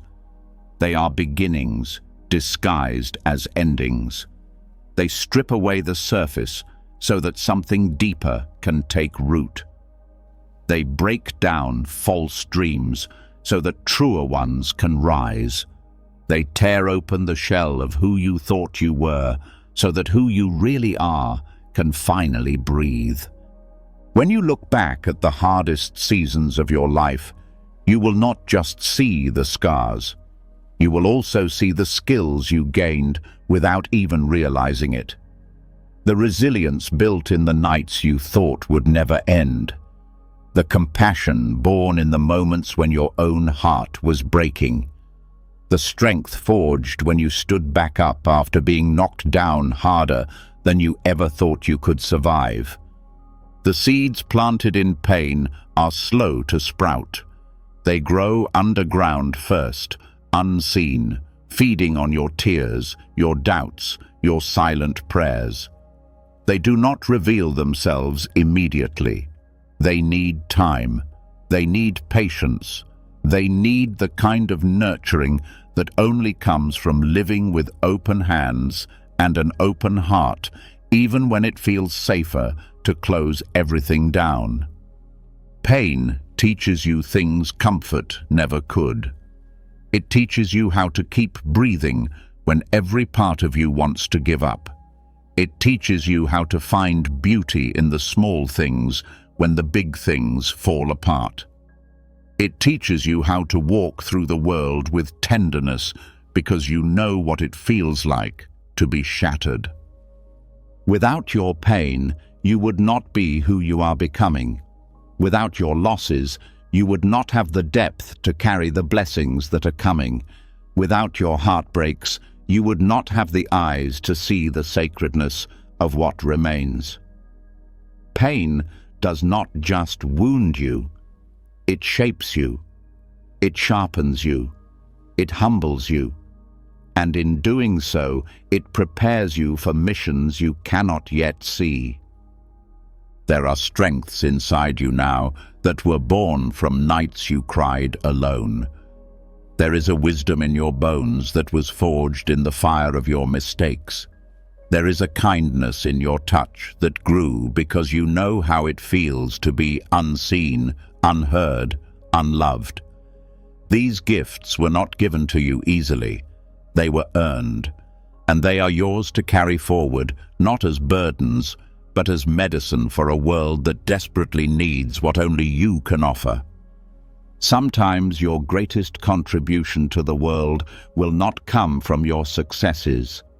It will come from the way you carry your wounds, from the way you stay open even after being broken, from the way you choose to love even when you have every reason to harden. The seeds of promise hidden in painful moments do not bloom overnight. Sometimes they take years. Sometimes you will not recognize them until you are standing in a place you never expected to reach, using skills you never consciously learned, touching lives you never thought you could impact. Pain plants resilience. It teaches you that you can survive what you thought would kill you. It teaches you that your worth is not dependent on your circumstances. It teaches you that even when everything else is stripped away, something eternal remains inside you, something that cannot be taken, broken, or lost. Pain plants compassion. It breaks down the walls of judgment. It opens your heart to the struggles of others. It teaches you that you are not separate from the suffering of the world, but intimately woven into it. It teaches you that kindness is not weakness, but strength beyond measure. Pain plants clarity. It strips away illusions about what matters. It cuts through the noise of ambition and ego. It brings you back to the essentials: love, truth, connection, presence.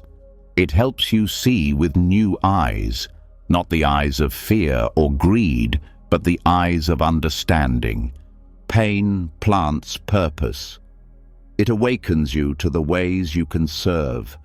It sharpens your sense of calling. It drives you to reach out, to lift others, to heal what you can, to leave the world a little softer than you found it. The world's greatest healers, artists, teachers, and leaders are not those who lived easy lives.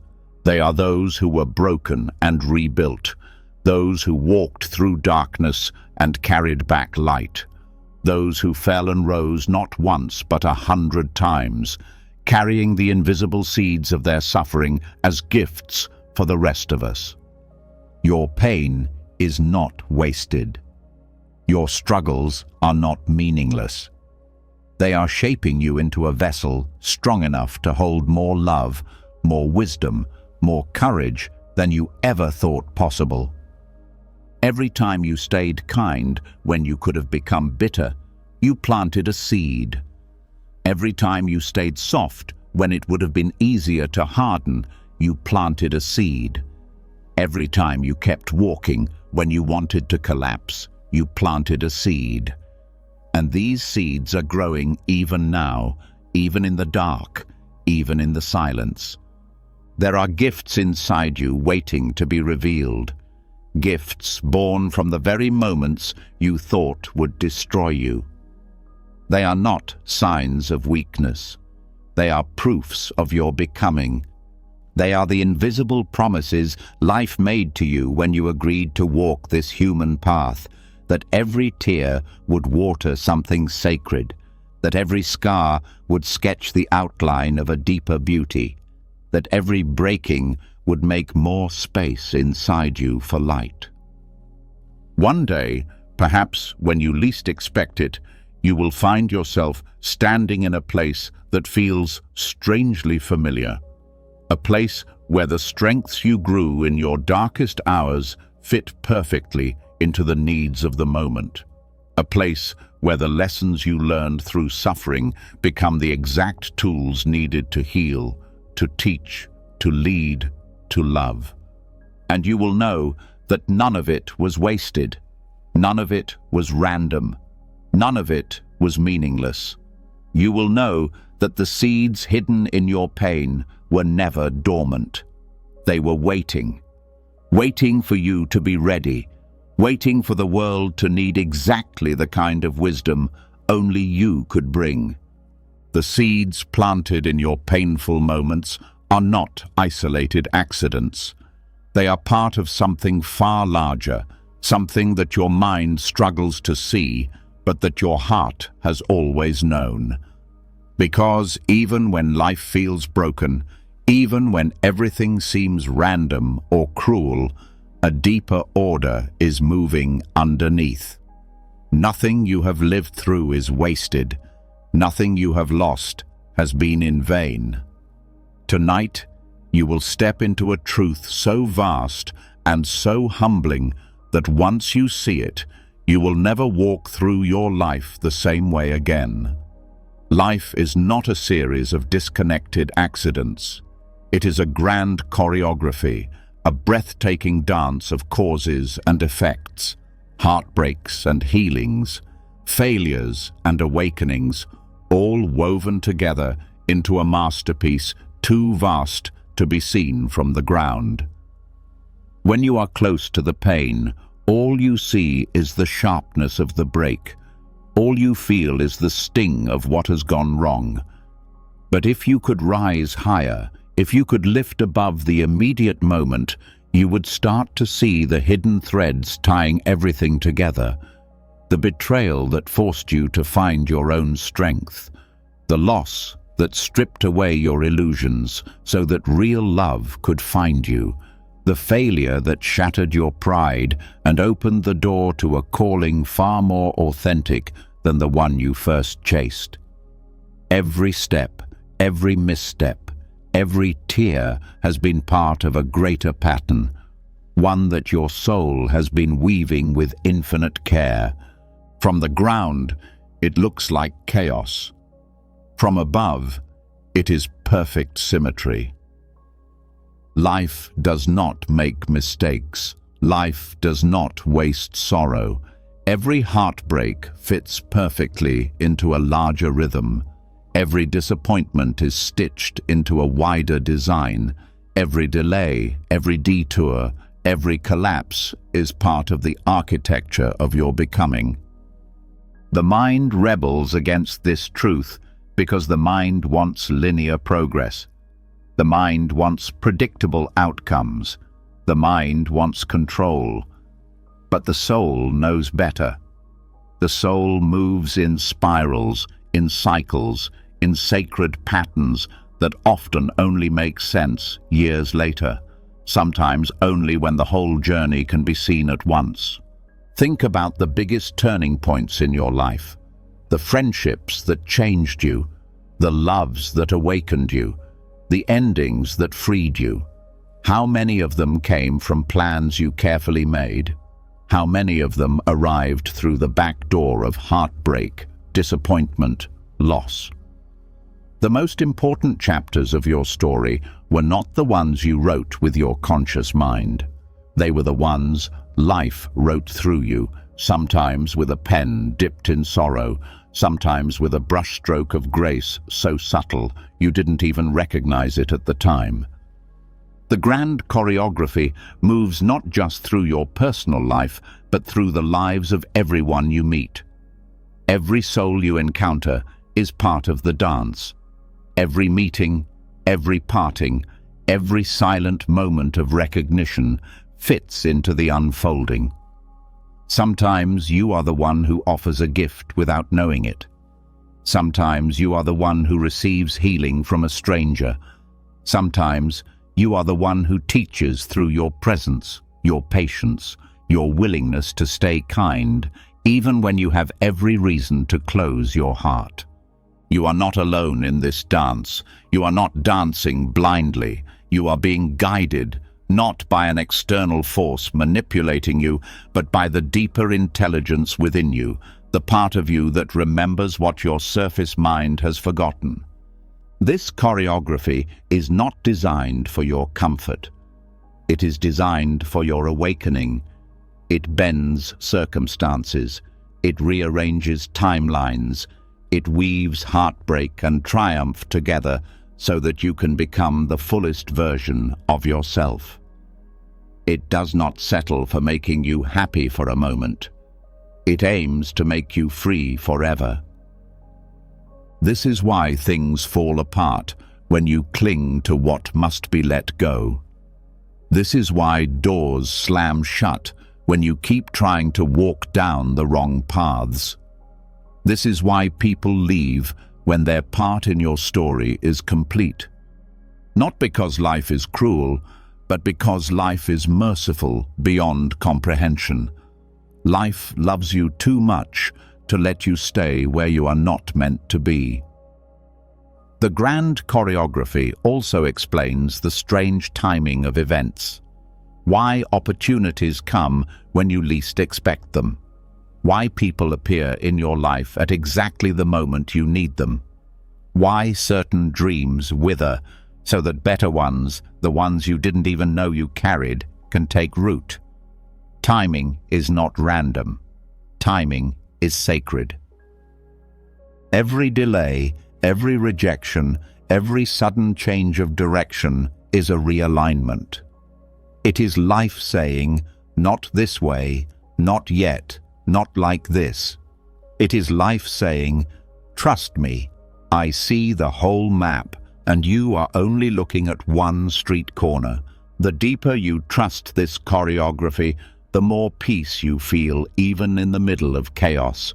Even when your plans collapse, you know something wiser is unfolding. Even when your heart breaks, you know something truer is rising. Even when you lose your way, you trust that life has not lost its way with you. Trusting the grand choreography does not mean becoming passive. It does not mean sitting still and waiting for life to happen. It means dancing with what life offers you, responding to the music you hear, even when the melody changes unexpectedly. It means saying yes to the openings, and yes to the closings, and yes to the pauses in between. It means living with your heart open, even when you are afraid. It means forgiving, even when you have no closure. It means creating beauty, even when the world feels ugly. It means trusting that every step you take, even the stumbling ones, are part of a larger rhythm, moving you exactly where you need to go. When you surrender to this choreography, you become a co-creator with life. You stop fighting the tempo. You stop resisting the changes in music. You start moving with grace through every transition, every twist, every unexpected turn. And life responds to that trust. Life reveals new pathways. Life offers new partners for the dance. Life opens doors that were invisible before because now you are aligned with its deeper current. The grand choreography also teaches you to forgive yourself, to stop punishing yourself for not seeing sooner, for not moving faster, for not choosing better. From the higher view, even your so-called mistakes were part of the dance. Even your detours taught you something essential. Even your darkest nights shaped you into someone capable of greater light. There is no wasted step, no wasted tear, no wasted dream. Everything has been used. Everything has been woven into the story that only you can live, the song that only you can sing, the love that only you can give. Tonight, as you sit with the story of your life, know this: you are not lost. You are not broken. You are not behind. You are right on time. You are exactly where you need to be for the next step of the dance to unfold. Even the heartbreak you carry tonight fits perfectly into the choreography. Even the confusion you feel tonight is part of the turning. Even the unanswered prayers are part of the larger prayer being answered in a way your mind cannot yet see. Trusting the grand choreography teaches you to see that nothing in your life has been random, but even with that trust, there is a kind of heartbreak that cuts deeper than almost anything else. The heartbreak of failure. The moments when your dreams collapse, when your plans fall apart, when everything you poured your heart into crumbles before your eyes. Those moments feel like betrayal. They feel like proof that you are lost, that you are unworthy, that you are somehow falling behind in a race you were meant to win. But what if those failures were not the end of your path? What if they were the path, only wearing a disguise your mind could not recognize? Failure hurts because it shatters the image you built of how life was supposed to be. It strips away the fantasies of control, the comforting illusions of certainty. It breaks the story you were clinging to about who you are, what you deserve, where you are going. And in that breaking, a deeper truth is waiting to be born. A truth that was buried beneath your expectations, hidden behind the smaller dreams you thought were the destination. When the path disguises itself as failure, it is not trying to destroy you. It is trying to reroute you. It is trying to move you away from dreams too small for the soul you are becoming.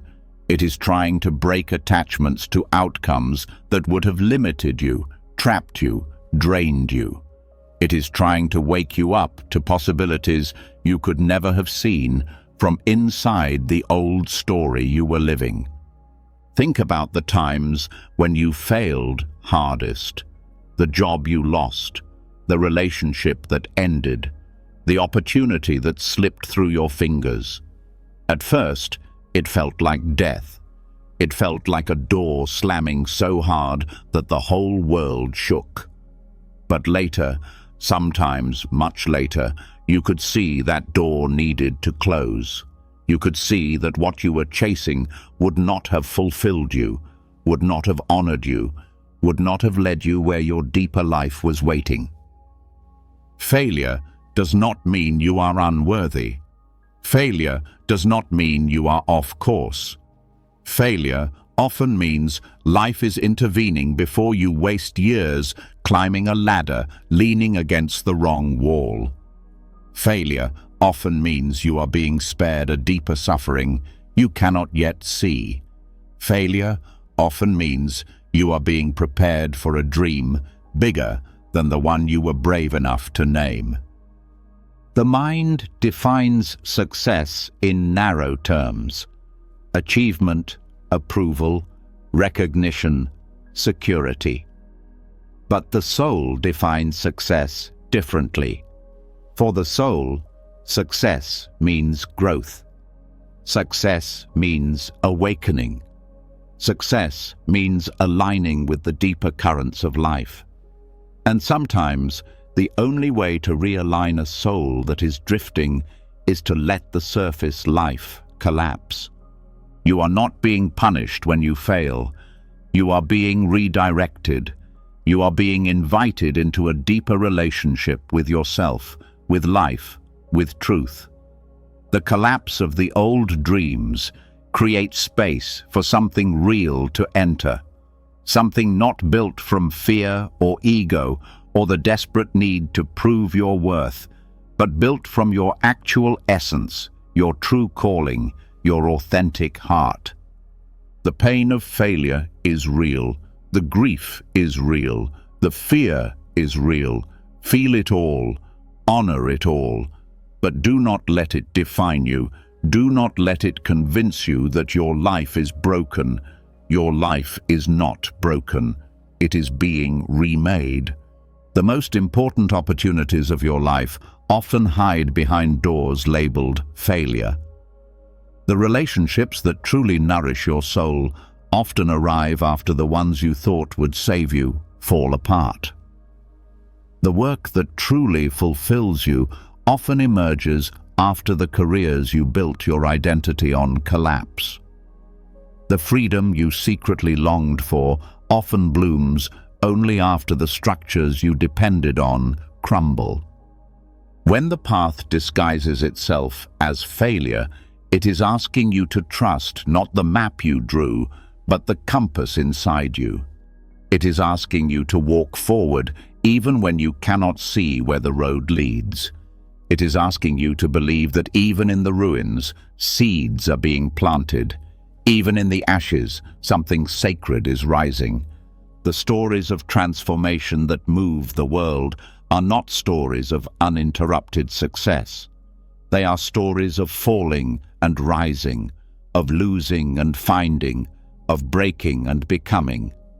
They are stories of people who dared to trust the path even when it betrayed their plans, even when it shattered their dreams, even when it left them standing alone in the wilderness with nothing but their own heartbeat for company. And it is there, in that wilderness, that the real path reveals itself. Not the path you planned, but the path you were made for. Not the path your mind clung to, but the path your soul has been longing to walk. The disguise of failure strips away the masks you wore to survive. It strips away the attachments you mistook for love. It strips away the identities you built to earn approval.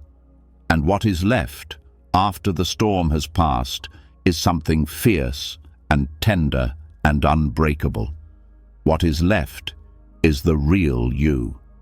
The real you is not defined by how many dreams came true. The real you is not measured by how few mistakes you made.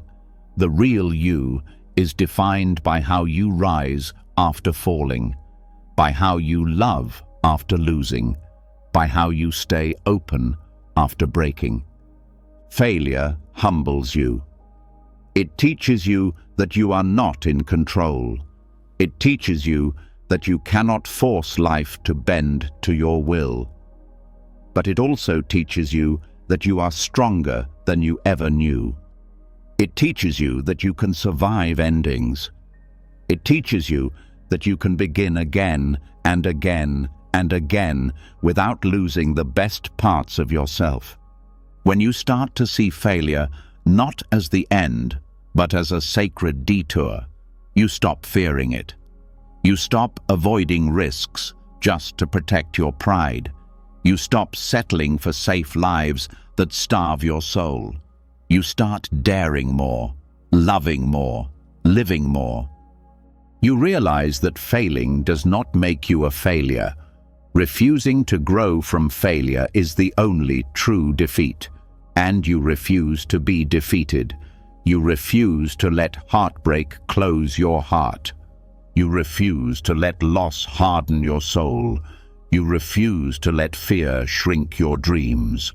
You start walking the real path, the one paved not with trophies, but with tears, the one marked not by applause, but by quiet moments of realness, the one lined not with guarantees, but with mystery, wonder, and the steady beating of your own awakened heart.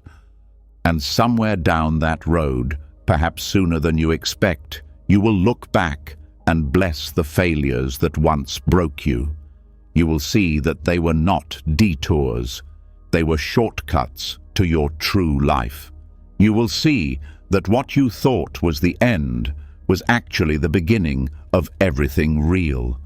When you finally understand that even failure is a hidden doorway to your real path, something even more humbling begins to stir inside you.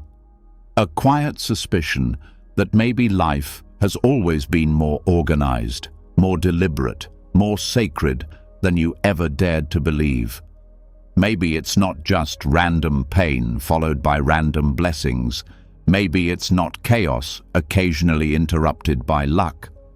Maybe, before you ever opened your first breath into this world, there were agreements made, sacred promises woven into the fabric of your soul, outlining the lessons you would encounter, the people you would meet, the heartbreaks and healings that would shape you into who you came here to become. The idea of hidden contracts, soul agreements made before birth, invites you to see your entire life with new eyes. Every friend who saved you, every enemy who broke you, every love that opened you, every betrayal that shattered you, none of them accidents, none of them random. Every major event, every deep relationship, every devastating loss, perhaps all chosen with a wisdom far beyond the surface understanding of your human mind. It is almost too much to hold at first. To think that the parents you struggled with, the lovers who left you, the friends who walked away, the teachers who believed in you when you didn't even believe in yourself, that all of them may have agreed in some timeless space beyond memory to meet you here, to play their roles, to trigger your awakening. Not because life is cruel, but because the soul's growth often demands experiences the mind would never willingly choose. The hidden contracts are not written in punishment. They are written in love, fierce love, love so deep it agrees to hurt when necessary. Love so strong, it agrees to be the villain in your story if that's what your soul needs to break free. Some souls agree to lift you, to support you, to show you what unconditional love feels like. Others agree to push you, to betray you, to awaken your strength by first breaking your illusions. Both are sacred. Both are necessary. Both are acts of love from a vantage point far beyond the small games of personality and pride. This doesn't mean you are powerless. This doesn't mean you have no choice. Free will and destiny dance together, shaping each moment. The contracts set the stage, but how you respond, how you choose to love, to forgive, to grow, to heal, that is always yours. Think of it like this. The agreements determine the themes, the major players, the pivotal moments. But you still get to write the dialogue. You still get to choose whether you respond with bitterness or grace, fear or courage, vengeance or compassion. Seeing life through the lens of hidden contracts transforms blame into understanding. The father who abandoned you may have agreed to play that role to force you to find inner stability. The lover who betrayed you may have agreed to awaken your self-worth. The friend who turned against you may have agreed to teach you discernment. This understanding does not excuse harm. It does not mean you must keep toxic people in your life. It does not mean you accept abuse. It means you recognize the deeper layers moving beneath the surface, and from that recognition, you reclaim your power. Because when you understand that even the hardest experiences were part of a larger, wiser plan, you stop seeing yourself as a victim of life. You start seeing yourself as a participant in a sacred unfolding. You stop asking, "Why did this happen to me?" and start asking, "What was I meant to awaken through this?" The hidden contracts also explain why some relationships feel instantly familiar, why some people feel like home even when you just met them, why certain encounters crack your heart open in ways you cannot explain. These are not first meetings, these are reunions, these are soul agreements echoing across time and space, fulfilling promises made before either of you remembered how much it would hurt and how much it would heal. And it is not only the joyful reunions that matter. The hardest relationships are often the deepest contracts, the ones that stretch you, challenge you, force you to grow in ways you would never have chosen on your own. Sometimes the soul that hurts you the most is the soul that loves you enough to play the role you would hate, if that's what it takes to wake you up. You can start to see your life as a vast, intricate web of meetings and partings, beginnings and endings, each one perfectly timed, perfectly placed, perfectly calibrated for your evolution. The boss who fired you when you felt like a failure, the child who challenged you beyond your limits, the stranger whose kindness saved you on a day you were ready to give up. Every one of them, sacred threads woven into your story. When you trust in these hidden agreements, you move differently through the world. You meet new people with more curiosity and less fear. You forgive more easily. You release bitterness more quickly. You hold grief more tenderly, knowing that even the deepest losses are not final endings, but sacred transitions. You start to recognize that your soul is in conversation with the souls of everyone around you, sometimes through words, often through silence, always through presence. Every encounter, every conflict, every moment of connection is part of a larger dialogue the mind can barely comprehend. The hidden contracts also teach you to trust your instincts. Sometimes you will feel drawn to people without knowing why. Sometimes you will feel repelled without a logical reason. Trust that. Your soul remembers what your mind forgets.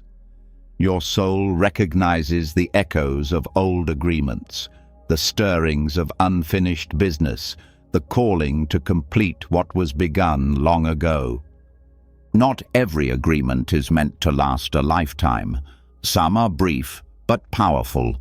Some come into your life to ignite a transformation and then leave when their part is done. Learning to let go without resentment, to bless what came and what left, is part of honoring the sacredness of the contracts. And what about the agreements you cannot understand yet? The losses that still feel senseless? The betrayals that still sting too deeply? Trust that understanding will come. Maybe not today, maybe not even in this lifetime, but every thread will eventually reveal its place in the larger tapestry. You are not just living this life for yourself. You are fulfilling promises made to others, weaving your piece into a story so much larger, so much richer, so much more beautiful than you can yet see. Tonight, as you sit with the relationships that have shaped you, know this: the souls who lifted you and the souls who hurt you both answered the same call, to help you remember who you are. And if you can bless even the ones who broke you, if you can hold even the painful chapters with gratitude, you will free yourself from the small story of victim and step into the larger story of conscious evolution. Understanding the hidden contracts that shape your life softens your heart toward the pain and the blessings alike. But even with this awareness, a persistent ache sometimes remains. A low hum of dissatisfaction that no success, no relationship, no achievement seems to fully silence. It rises in the quiet hours, in the spaces between distractions, whispering that there is something more, something deeper, something still waiting to be lived. Tonight you will see what most people spend their lives trying to escape. That this dissatisfaction is not a flaw, not a curse, not a failure. It is a sacred compass. It is the voice of your soul, pulling you toward the destiny you were born to remember. The whisper of dissatisfaction is often mistaken for weakness. It is often misdiagnosed as ingratitude, as restlessness, as immaturity.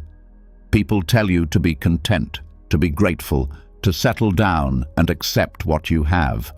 And gratitude is beautiful, essential even. But gratitude does not mean denying the deeper call rising inside you. Gratitude means loving what is, while still honoring the whisper that says, "You are not finished yet. You have not touched the fullness of your life yet. There is more." That whisper is not a mistake. It is a map. It is the soul's way of guiding you toward experiences, callings, awakenings that your surface mind cannot yet articulate. It stirs when you are living too small. It burns when you are staying in places you have outgrown. It aches when you are clinging to identities, roles, and dreams that no longer match the truth unfolding within you. The dissatisfaction is not against you. It is for you. It is the fire that refuses to let you settle for half a life. It is the pull that keeps you searching when everything in the world tells you to stop. It is the pressure that breaks the shell around your deeper self so that the real life inside you can be born. When you ignore the whisper, it grows louder. It turns into chronic frustration, depression, a feeling of numbness or rage that you cannot explain. Your soul will not let you abandon your true path without a fight. It will haunt your comfortable cages. It will flood your quiet moments. It will leak into your dreams. It will ache inside your bones until you listen. Listening to the whisper of dissatisfaction requires courage, because it often demands that you leave the safety of what you know. It demands that you question the stories you were given about what success looks like, what love should feel like, what life is supposed to be. It demands that you walk into the unknown without guarantees. And yet, every time you honor the whisper, even in small ways, life responds. Doors you could not have seen begin to open. Strengths you forgot you had begin to stir. Allies you did not know were watching begin to appear. Life supports the soul brave enough to follow the thread of longing. The whisper of dissatisfaction is not there to torture you. It is there to keep you awake. It is there to protect you from living a life that looks good on the outside but feels hollow inside. It is there to remind you that you were not born just to survive. You were born to come alive. Sometimes the whisper pulls you toward a new vocation, a new form of creativity, a new way of serving the world. Sometimes it pulls you out of relationships that no longer honor your growth. Sometimes it pulls you into loneliness, into silence, into the wilderness of not knowing, not to punish you, but to empty you of old attachments so that a truer life can find you. The world fears dissatisfaction because it challenges the systems built on comfort and conformity. But the soul reveres dissatisfaction because it is the birthplace of evolution. Every great act of creation, every revolution of the heart, every breakthrough of spirit began with someone refusing to silence the whisper inside them. You are not wrong to feel restless. You are not broken because you want more. You are not ungrateful because you refuse to shrink your life to fit the mold others set for you. You are alive. You are listening. You are awakening. The dissatisfaction does not mean you hate your life. It means you love yourself enough to seek a life that fits who you are becoming. It means you trust that the life you dream of is not a fantasy, but a future memory calling you forward. There will be people who do not understand your restlessness. There will be people who see your longing as weakness, as rebellion, as irresponsibility. Let them misunderstand. You are not living their life.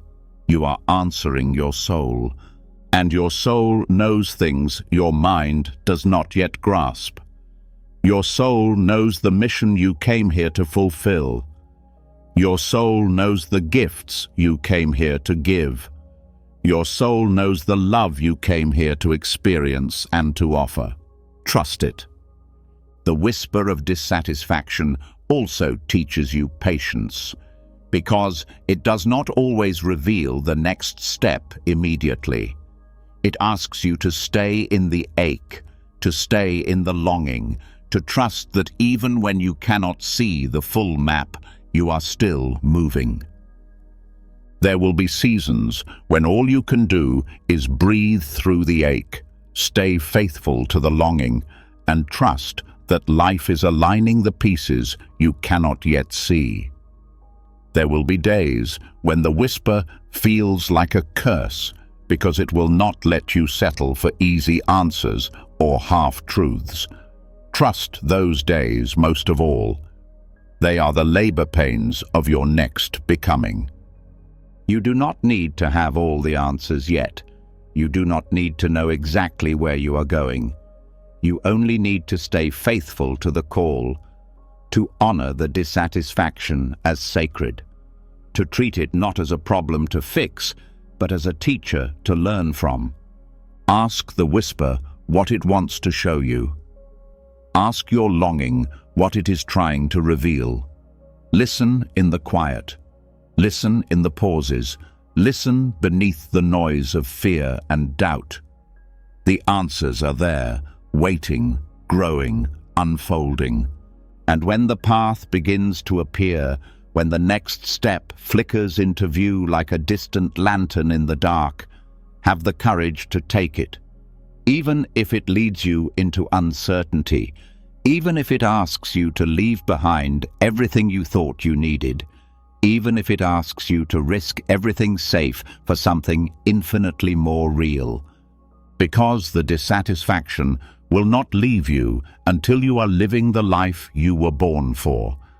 Not a life that looks impressive to others, not a life that fits neatly into society's expectations, a life that feels true in your bones, a life that stretches your soul into its fullest shape, a life that fills your heart with the quiet, fierce knowing, this is why I came here.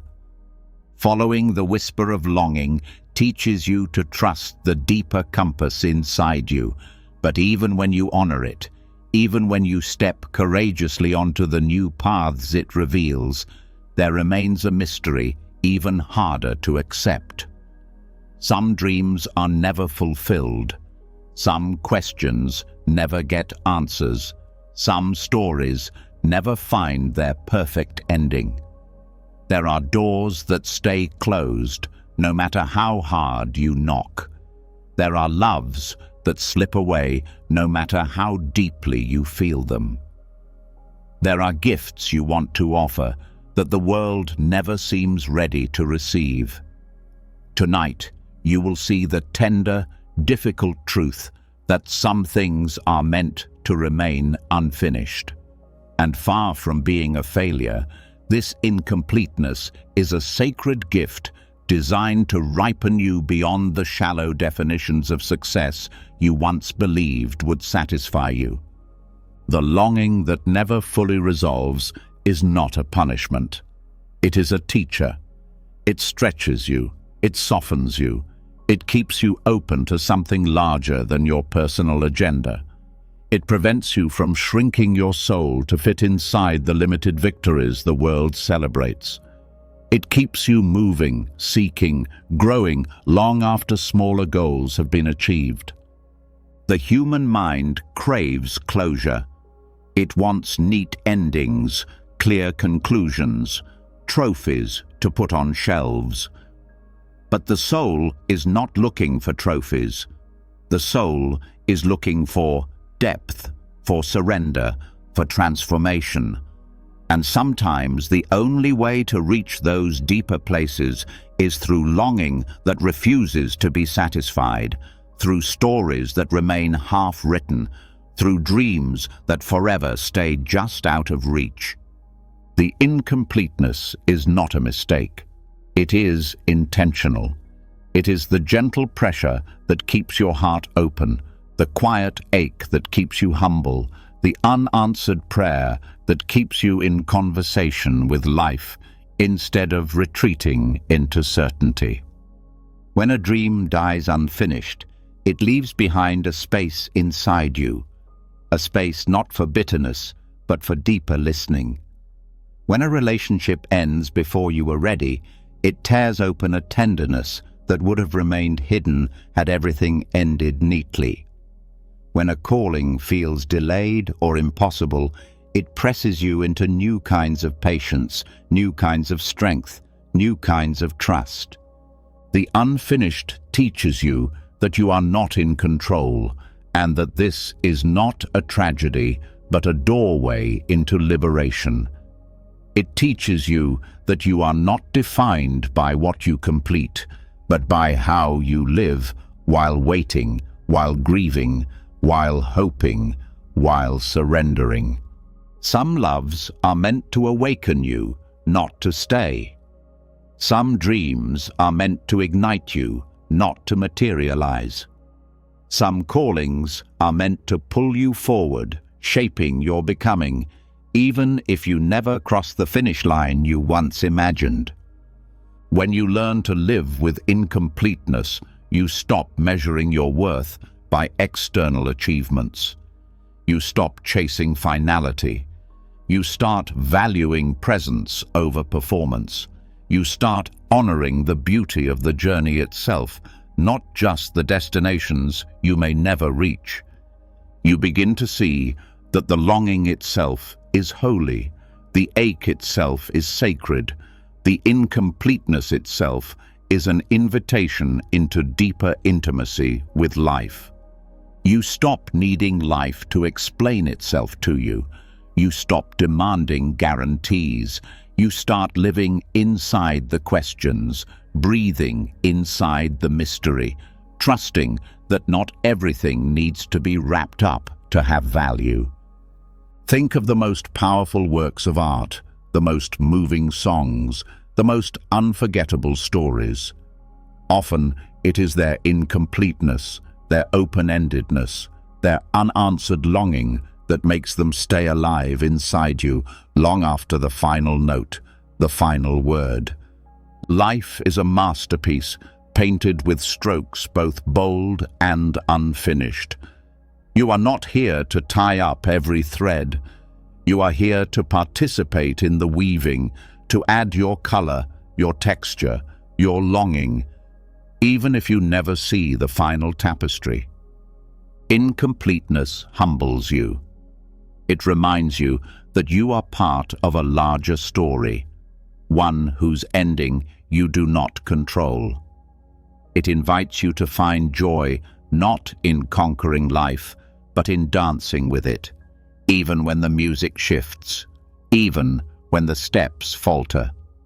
The longing that persists inside you is not evidence of failure.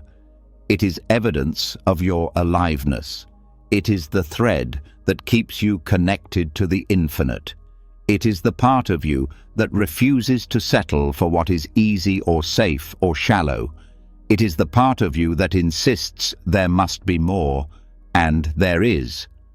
Sometimes the gift of incompleteness is that it keeps you seeking a deeper kind of fulfillment, a kind of peace that cannot be taken away by circumstances, a kind of joy that does not depend on success, a kind of love that does not vanish when stories end without neat conclusions.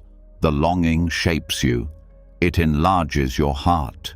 It refines your soul.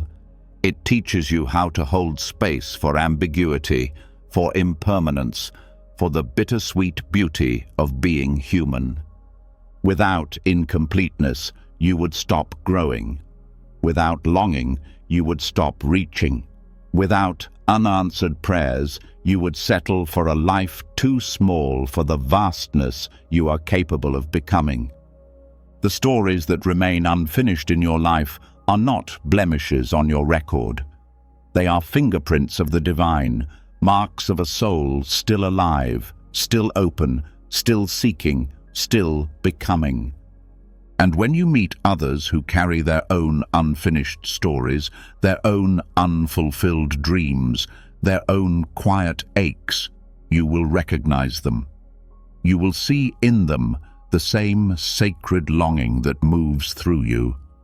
And you will meet them not with judgment or pity, but with deep, tender understanding, because you know that to be human is to live inside stories that may never find completion, to love things you cannot keep, to dream dreams you may never realize, to offer your heart again and again to a life that offers no promises except this, that the journey itself is holy, that the reaching itself is sacred, that the longing itself is enough. Tonight, as you sit with the dreams still stirring inside you, know this: you are not late. You are not lost. You are not failing because the ending has not come. You are right on time. You are exactly where you need to be. The longing you carry is shaping you into someone capable of touching depths most people never dare to explore. Learning to live with the beauty of incompleteness softens your grip on life, but there is another lesson, even sharper, waiting just beneath the surface of every missed chance and every wrong turn. It is the lesson that timing, even when it feels cruel, even when it feels like betrayal, is never wrong. It is precise, it is merciful, it is part of a perfection too vast for the mind to grasp when standing in the middle of loss. Tonight, you will step into the deeper truth, that missing an opportunity, facing rejection, or falling behind is sometimes not a failure at all, but an act of preservation, a secret protection steering you toward a better destiny that you would not have chosen if life had left you in charge. Wrong timing hurts because it crashes against your expectations. You planned, you worked, you dreamed, and still the door stayed closed. Still, the offer slipped away. Still, the life you thought you were building unraveled before your eyes. It feels personal. It feels unfair. But the soul sees a longer timeline than the mind can comprehend. The soul sees the dangers hidden behind early success, the heartbreaks disguised beneath perfect opportunities, the betrayals woven into paths that looked golden from the outside. Every no, every delay, every collapse carries an unseen mercy. Life is not trying to break your spirit. Life is trying to save it. Life is trying to align you with a future so much deeper, so much truer, so much more fitted to your real essence than the one you thought you needed. The mind wants speed, The mind wants now. The mind wants linear progression from desire to fulfillment. But the soul moves differently. The soul values readiness over speed. The soul values depth over immediacy. The soul values true alignment over superficial achievement. There are dreams you thought you were ready for that would have crushed you if they had arrived too soon. There are loves you begged for that would have drained your spirit if they had stayed. There are successes you prayed for that would have built prisons instead of freedom. There are places you wanted to reach that would have led you further from your real path had you arrived when you first tried. Wrong timing is not rejection. Wrong timing is redirection. It is the fierce kindness of life saying, "Not yet," or even better, "Not this." Something truer is coming, something more enduring, something more real. The perfection of wrong timing protects you from building your life around hollow victories. It shields you from relationships rooted in fear. It saves you from stepping into futures that would have demanded the sacrifice of your deeper self. And yet, to trust this requires the courage to let your dreams die without letting your hope die. It requires the strength to keep walking even when every plan collapses. It requires the humility to admit that you do not always know what is best for you. Trusting the perfection of wrong timing does not mean you stop dreaming. It means you hold your dreams lightly. You release the desperate grasping. You allow life to edit, to refine, to redirect you in ways you would never choose but will one day bless. Think about the times you were delayed against your will, the job you didn't get, the move that fell through, the opportunity that vanished. At first, it felt like failure, but later, sometimes much later, you saw the wisdom, you saw the danger you were spared, you saw the better door that opened because the first one stayed shut. Life is weaving patterns too intricate for your surface mind to track. Life is moving pieces into place that will one day click together with breathtaking clarity. Life is shaping you in ways that only make sense when you look back from a distance you do not have yet. When you trust the perfection of wrong timing, you stop rushing. You stop comparing your journey to others. You stop treating life like a race you are losing. You begin to understand that no one is ahead of you, no one is behind you. Everyone is simply walking their own winding path, unfolding at the pace that their soul requires. Your timing is not wrong. Your path is not broken. Your pace is not a mistake. The dreams that belong to you cannot be stolen by delays. The love that belongs to you cannot be lost by distance. The calling that belongs to you cannot be erased by detours. Everything real endures. The only thing that truly falls away when timing does not match your plans is what was never fully yours to begin with. Wrong timing teaches you trust in a way success never could. It teaches you how to keep your heart open without guarantees. It teaches you how to stay faithful to your deeper vision even when the world tells you to give up. It teaches you how to build your life on inner knowing instead of outer validation. And that trust, that faithfulness, that steadiness, those are the qualities you will need most when the right doors open, when the real dreams arrive, when the love that can actually hold you appears. Wrong timing is not a curse. It is preparation. Every delay strengthens you. Every rejection humbles you. Every fall polishes your soul, sanding away pride, sharpening resilience, deepening your capacity to love without clinging, to work without striving, to live without fear. Tonight, as you sit with the timelines you thought you missed, know this: nothing truly meant for you has been lost. Nothing that is part of your soul's real unfolding can be delayed beyond its perfect time. Nothing you need for your real fulfillment is slipping away. You are not behind. You are not late. You are being calibrated. You are being tuned.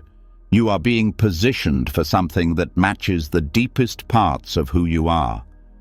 Trusting the perfection of wrong timing frees you from carrying the weight of missed opportunities, but even deeper currents shape the path you walk, currents that began long before you took your first breath.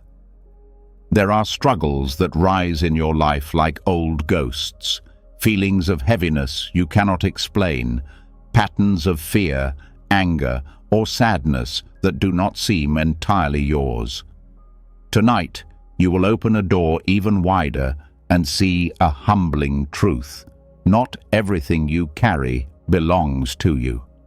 Some of the battles you fight, some of the pain you heal, some of the dreams you are called to complete are the echoes of ancestral karma, unfinished stories from those who came before you, still seeking resolution through your living. The life you are living is woven into a tapestry that stretches far beyond the small circle of your personal memories. You are the child of lineages, the heir of hopes, wounds, sacrifices, and dreams too large to be contained in a single lifetime. The blood in your veins carries more than oxygen. It carries the longings of ancestors who could not finish their work, who could not break their chains, who could not fulfill their deepest callings, but planted the seeds inside you to continue what they began. Some of the fears you feel are not new. They are inherited. Some of the limits you wrestle with are not failures of willpower. They are the remnants of survival strategies passed down through generations. Some of the sadness you carry is not personal despair. It is the silent grief of lives lived in oppression, in exile, in silence. Recognizing the echoes of ancestral karma does not mean blaming the past. It does not mean sinking into victimhood. It means honoring the truth that you are part of something larger than yourself. It means seeing your struggles not as private shames, but as sacred opportunities to end cycles that have echoed for centuries. Healing ancestral karma begins by becoming conscious, by daring to name the patterns that were passed down. Patterns of scarcity, of fear, of shame, of division. By refusing to continue them unconsciously. By choosing to live differently, love differently, dream differently. You are not responsible for what your ancestors suffered. You are not to blame for what they could not heal, but you are being given the opportunity to offer something they could not. Consciousness, compassion, courage. When you heal yourself, you heal backwards and forwards at the same time. You lighten the burden not only for those who will come after you, but also for those who carried it before you without the tools or the freedom you now have. Every time you choose forgiveness over bitterness, you heal a strand of the ancestral web. Every time you choose generosity over fear, you clear a path for future generations. Every time you dare to speak your truth, to follow your calling, to love without condition, you set free the voices that were silenced before you. The echoes of ancestral karma also explain why certain struggles in your life feel outsized compared to your personal experiences. You are not just dealing with your own story. You are carrying the weight of stories unfinished, voices unheard, dreams deferred. And you are strong enough to do it. You were born into your lineage not by accident, but by soul agreement. Your particular gifts, your particular wounds, your particular dreams are uniquely fitted to the healing your family line needs most. Some of the battles you fight were never meant to break you. They were meant to break open the chains that have bound your ancestors for generations. You are the dream of those who came before. You are the living prayer of those who suffered without hope. You are the flowering of seeds planted in soil, soaked with struggle, with love, with longing. Honor your ancestors by living free. Honor them by healing the wounds they could not. Honor them by daring to dream the dreams they were too wounded to dream.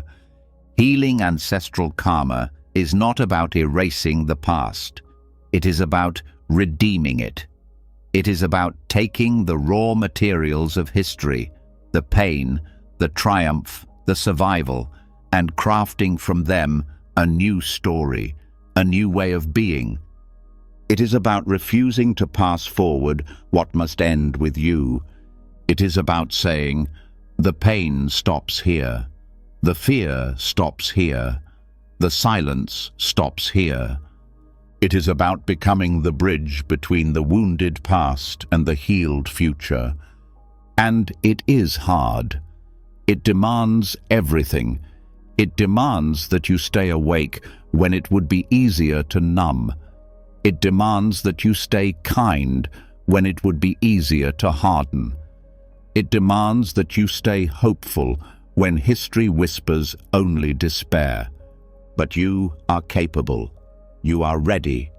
You would not have been born into this lineage if you were not strong enough, wise enough, brave enough to carry and to transform what needs healing. The echoes of ancestral karma also carry gifts, not only wounds. Strengths honed through centuries of survival, wisdom born of suffering, beauty woven through hardship. You are the inheritor of resilience as well as pain, of brilliance as well as trauma. Honor that too.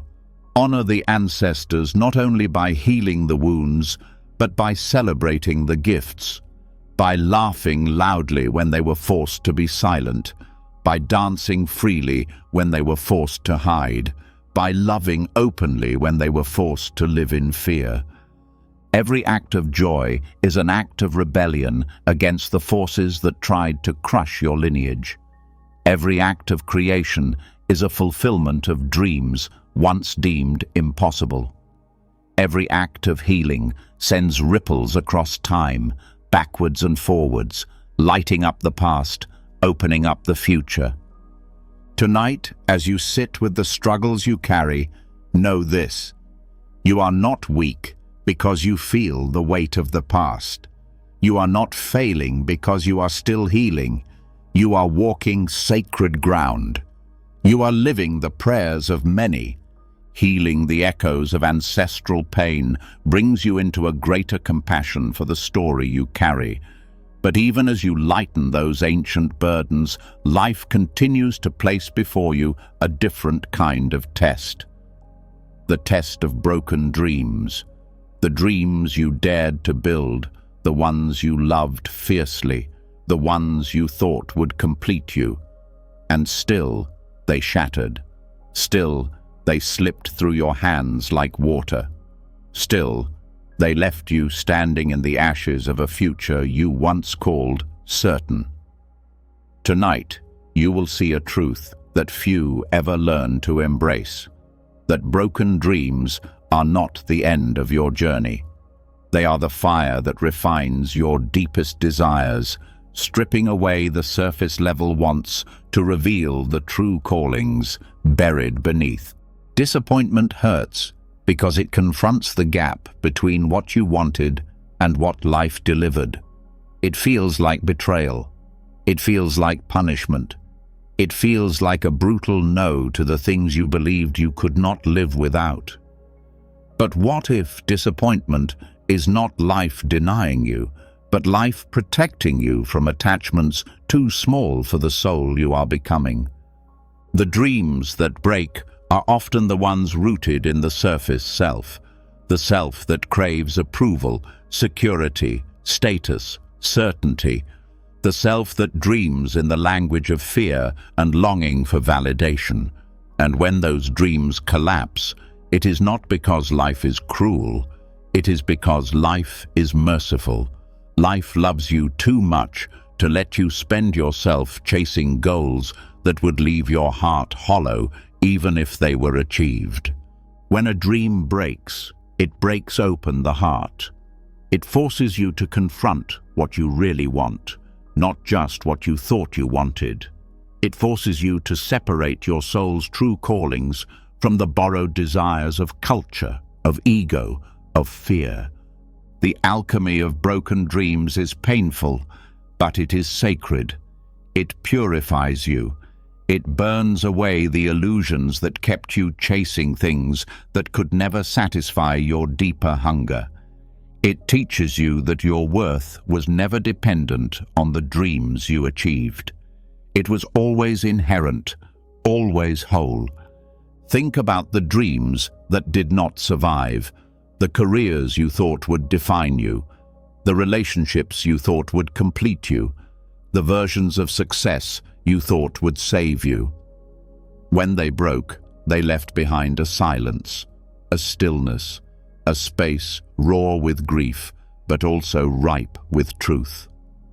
In that space, a different kind of desire begins to stir, a quieter desire, a truer desire.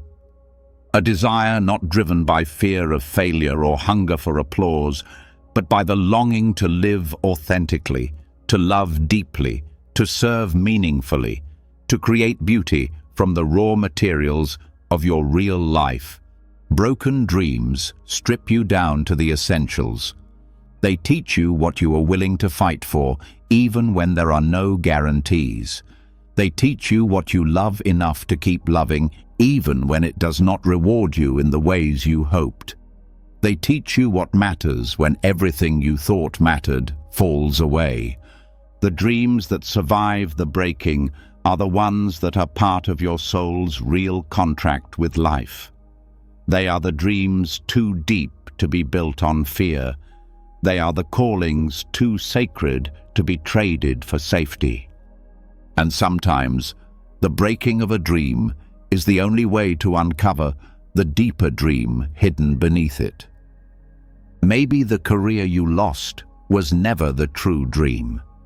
Maybe the true dream was to create, to inspire, to heal, and life needed to strip away the false structures so you could finally find the form that matches your essence. Maybe the love that ended was never the true home. Maybe the true home was inside you all along, waiting for the walls of codependence to fall. Maybe the success you chased was never your real path. Maybe the failure you feared was the portal to a life you never would have dared to claim otherwise. The alchemy of broken dreams transforms you. It humbles you. It empties you. It purifies your hunger until only the truest longings remain. It teaches you that what you truly desire is not something you can lose. It is not something you can fail at. It is not something the world can take away.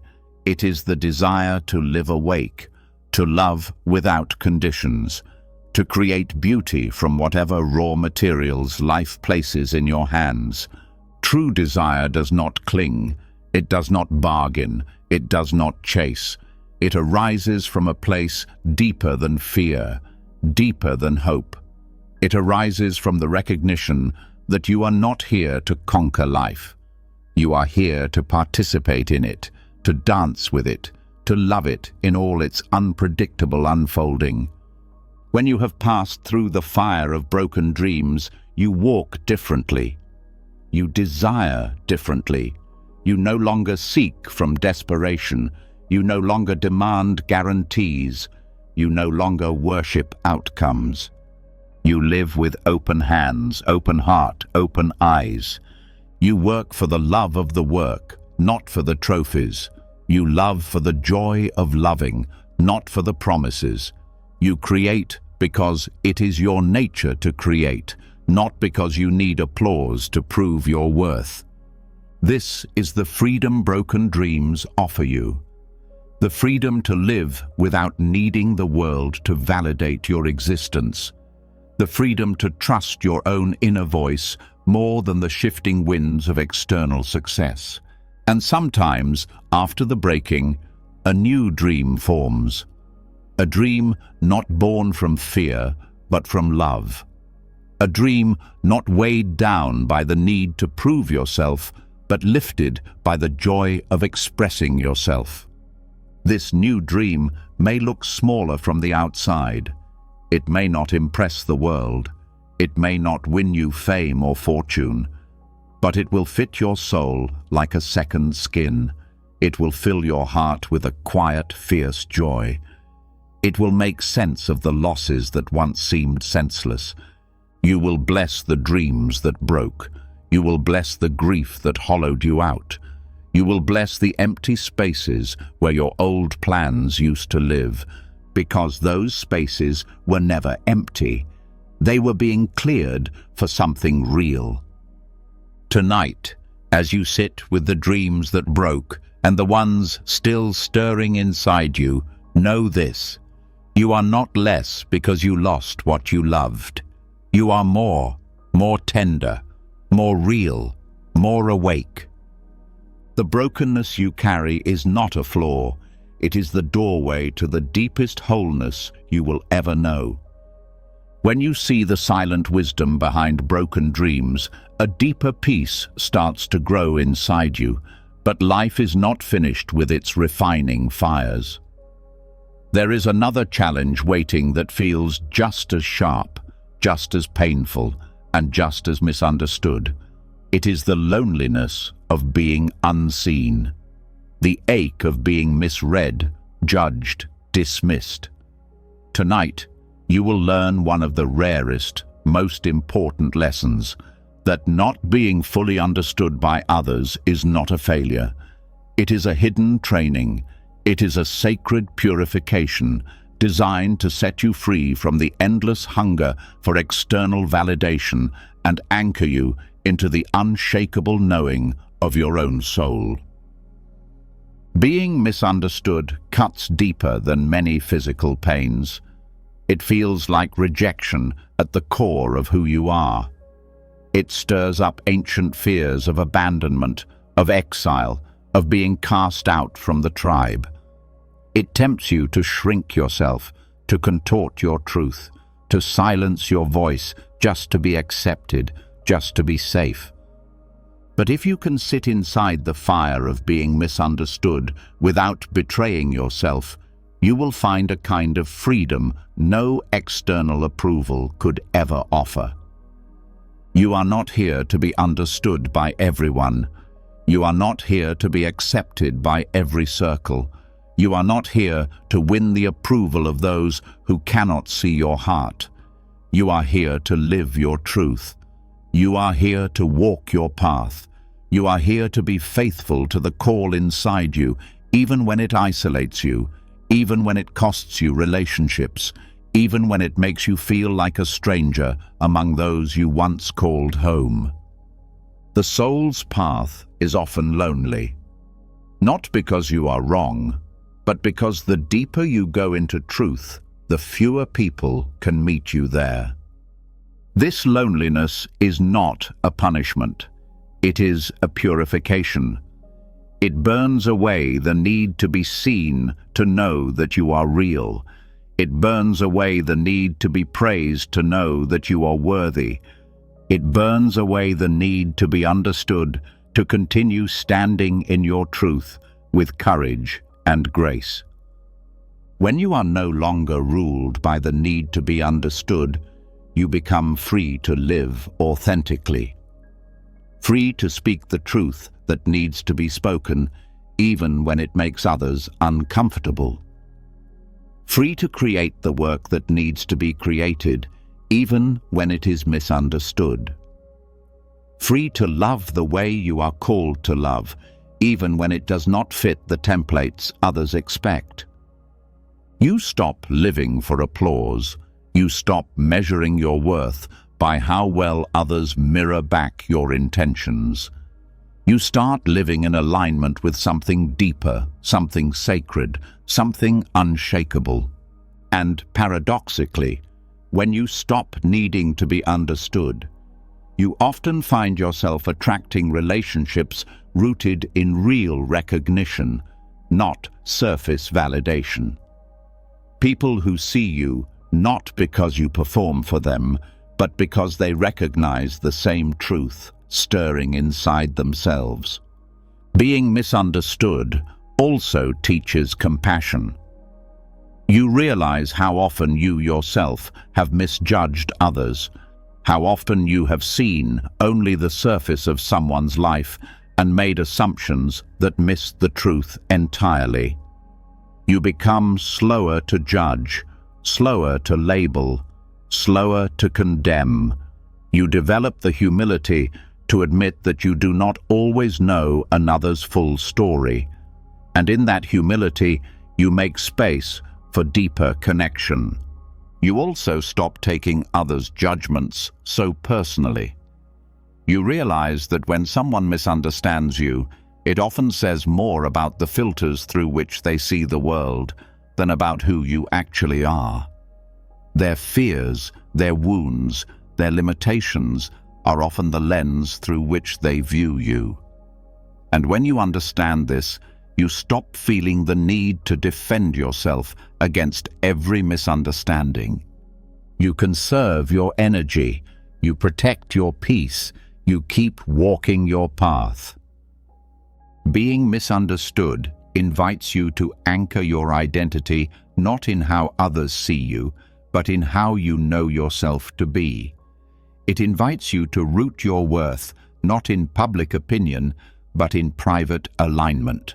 It invites you to belong first and foremost to yourself, to your own integrity, to your own soul. This kind of belonging cannot be taken from you. It cannot be threatened by rejection. It cannot be diminished by slander. It cannot be undone by loneliness. It is a belonging that carries you through the seasons when no one else seems to understand what you are trying to birth, what you are trying to heal, what you are trying to become. It is a belonging that holds you steady when the world misunderstands your silence as indifference, your kindness as weakness, your dreams as foolishness. It is a belonging that allows you to stay kind even when you are judged, to stay open even when you are dismissed, to stay true even when you are alone. And from this place of unshakable belonging to yourself, you become a beacon for others who are still lost in the storms of needing to be seen, needing to be validated, needing to be approved. You become a shelter for those still afraid to stand in their own light without applause. You become a reminder that it is possible to live deeply, to love fiercely, to create boldly, even without being fully understood. The purpose of being misunderstood is not to punish you. It is to strengthen you. It is to strip away everything false. It is to teach you that real peace does not come from being seen perfectly by others. It comes from seeing yourself clearly and loving yourself fully. And when you meet others who are also misunderstood, the dreamers, the rebels, the healers, the misfits, you recognize them. You know their loneliness. You honor their courage. You walk beside them without needing them to be different, without needing them to fit neatly into your expectations. You become someone who offers others the gift you once ached for, the gift of being seen without being demanded to shrink, to explain, to perform. Tonight, as you sit with the times you were misunderstood, know this: you were not wrong to stay true to yourself. You were not wrong to choose your own soul over external approval. You were not wrong to walk away from circles that could not see you. You are not here to fit in. You are here to awaken. You are here to remember. You are here to embody a truth that does not depend on being understood. Learning to live without needing to be understood anchors you in a freedom few ever taste. But there is another layer of reality that even deeper trust demands. It is the ability to look at everything that seems random, the accidents, the coincidences, the sudden interruptions, and recognize that nothing is as random as it appears. Tonight, you will see a truth hidden in plain sight, that there are no accidents. What looks like chance is often life speaking in a language so subtle, so intricate, so precise, that only the open heart can hear it. Every detour, every missed connection, every unexpected twist carries folded lessons, secret protections, hidden catalysts, placed exactly where they needed to be. Randomness is a story the mind tells to make sense of what it cannot predict or control, but the soul knows better. The soul recognizes patterns where the mind sees chaos. The soul feels the invisible currents guiding you, redirecting you, preparing you for moments you would never have chosen, but that shape you into someone you could never have become otherwise. The illusion of accidents is comforting when things go wrong. It lets the mind say, "This was just bad luck." It avoids the deeper confrontation with meaning. But if you are willing to stay awake, if you are willing to stay open, you will begin to see that every so-called accident carried within it a key that unlocks a deeper part of your journey, a key that would have remained hidden if everything had gone according to your plans. The missed bus that changed the course of your day and introduced you to someone who shifted your thinking forever. The job you didn't get that freed you to say yes to an opportunity that reshaped your destiny. The illness that forced you to slow down and confront the parts of yourself you had abandoned. The heartbreak that cracked you open so deeply that new kinds of love, new kinds of strength, new kinds of wisdom could pour in. These were not random. These were invitations. These were messages written into the fabric of your life, disguised as disruptions. Even the smallest incidents, the delays, the coincidences, the near misses, often contain layers of guidance that only reveal themselves when you look back from a higher view. There is an intelligence moving through your life far more precise than chance. It weaves together your actions, your choices, your mistakes, and your unexpected turns into a story that is not perfect on the surface, but is perfect in its unfolding of your deeper becoming. This intelligence is not separate from you. It is part of you. It is your deeper mind, your greater soul, your highest self, working alongside the greater intelligence of life itself, constantly collaborating to place exactly the right challenges, the right helpers, the right crossroads in your path at exactly the right time. When you start seeing through the illusion of accidents, your entire relationship to life changes. You stop seeing yourself as a victim of random forces. You start seeing yourself as a participant in a sacred conversation. You start listening more carefully. You start paying attention to the small nudges, the strange coincidences, the disruptions that don't make sense to your surface mind, but stir something deeper inside you. You stop asking, Why did this happen to me? And you start asking, what is this trying to show me? What door is this trying to open? What lesson is this carrying disguised as inconvenience, as loss, as disappointment? Even the accidents that hurt, that scar, that leave permanent changes in your life, carry folded within them a hidden invitation to rise higher, to see deeper, to live more awake. Nothing is wasted, nothing is random, everything carries energy, everything carries meaning, even when the meaning is not immediately visible, even when the purpose remains hidden for years, even when the lesson comes wrapped in grief or confusion. When you trust this, you develop an unshakable resilience.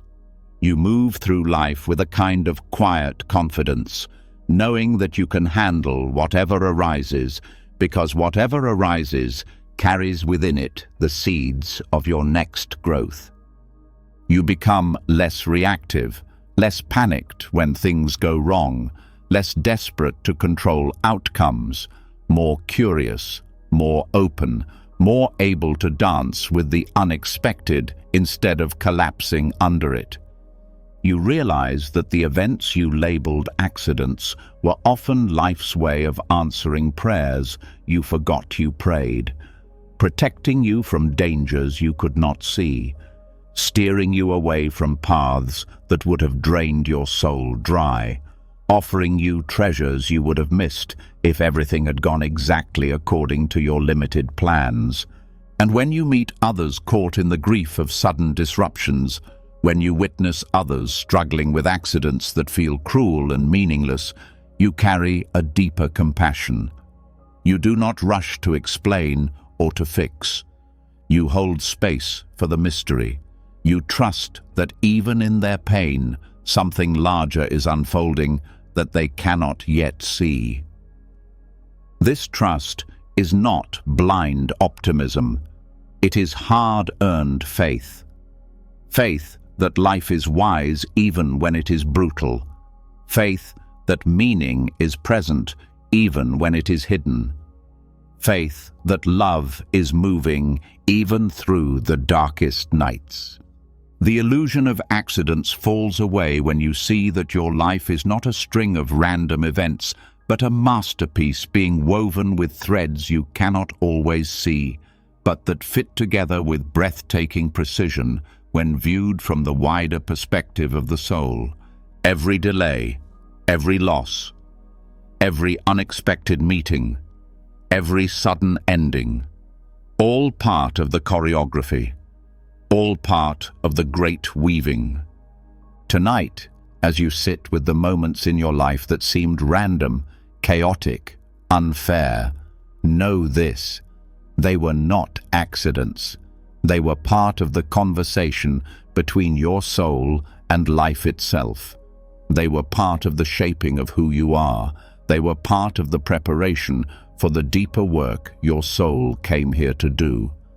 Once you begin to see that accidents are not random, that life is speaking even through chaos, a deeper wisdom starts to emerge from within you, a realization that takes even greater trust to accept. Sometimes doors do not close to punish you. Sometimes they close to protect you from betraying yourself.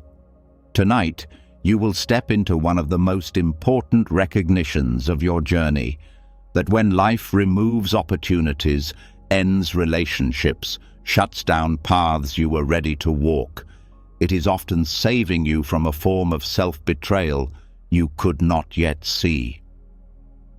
There are paths that look beautiful from the outside, but would have required you to sacrifice your deepest values to walk them. There are relationships that spark passion, but would have demanded that you silence parts of your soul to maintain them. There are opportunities that seem like dreams come true, but would have required you to become a version of yourself that was smaller, hollower, less true. Sometimes you were willing to compromise more than you realized. Sometimes you were ready to trade authenticity for security. Sometimes you were prepared to give up your voice, your boundaries, your dreams, just to belong, just to succeed, just to be loved. And life, in its fierce mercy, said no. Life closed the door, not because you were unworthy, but because you were too precious to lose. Life ended the relationship not because you were unlovable, but because your soul deserved a love that would honor, not diminish, who you are becoming. Life blocked the opportunity not because you were incapable, but because the success you were chasing would have cost you parts of yourself that you cannot afford to lose. These closed doors hurt. They confuse the mind. They shatter expectations.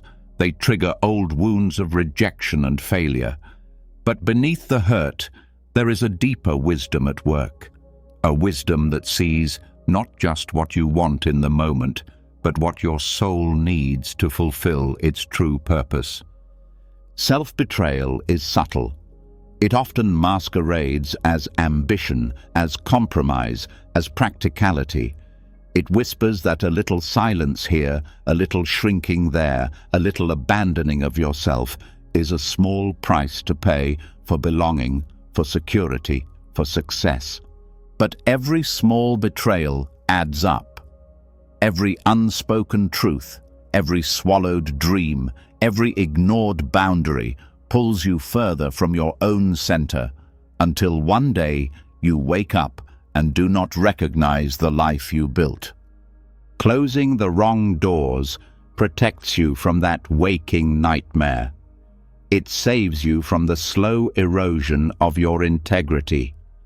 It saves you from waking up years later and realizing that you built a beautiful life that feels like a prison.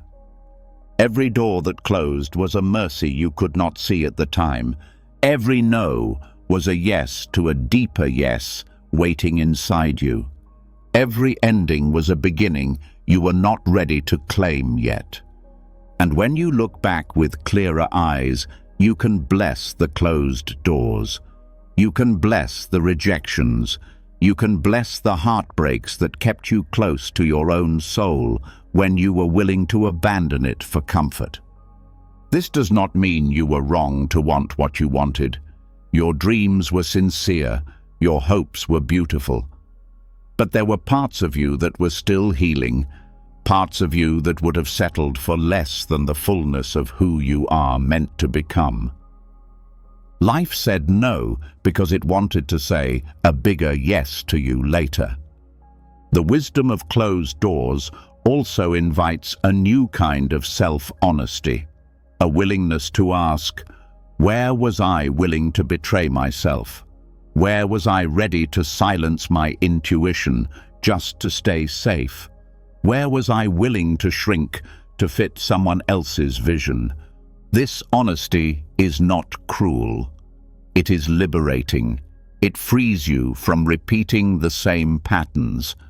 It helps you recognize the difference between real alignment and desperate compromise. It sharpens your discernment. It strengthens your courage. It teaches you how to say no to opportunities that look good but feel wrong. It teaches you how to walk away from relationships that trigger old wounds but cannot hold your healing. It teaches you to trust your gut over your fear, your knowing over your longing, your soul over your survival strategies, and it teaches you patience, because the doors that open from true alignment often take longer to appear. They do not come when you are desperate. They come when you are ready to stay true to yourself, even if it costs you short-term comfort. The right doors do not demand your self-betrayal. The right doors do not require you to sacrifice your joy, your truth, your dignity. The right doors will not make you choose between success and integrity, between love and freedom, between belonging and authenticity. The right doors will ask you to stretch, to grow, to rise, but never to shrink to lie, to abandon yourself. And when you walk through those doors, you will know. You will feel it in your bones. You will feel the click of soul meeting destiny. You will feel the deep exhale of a life aligned at last.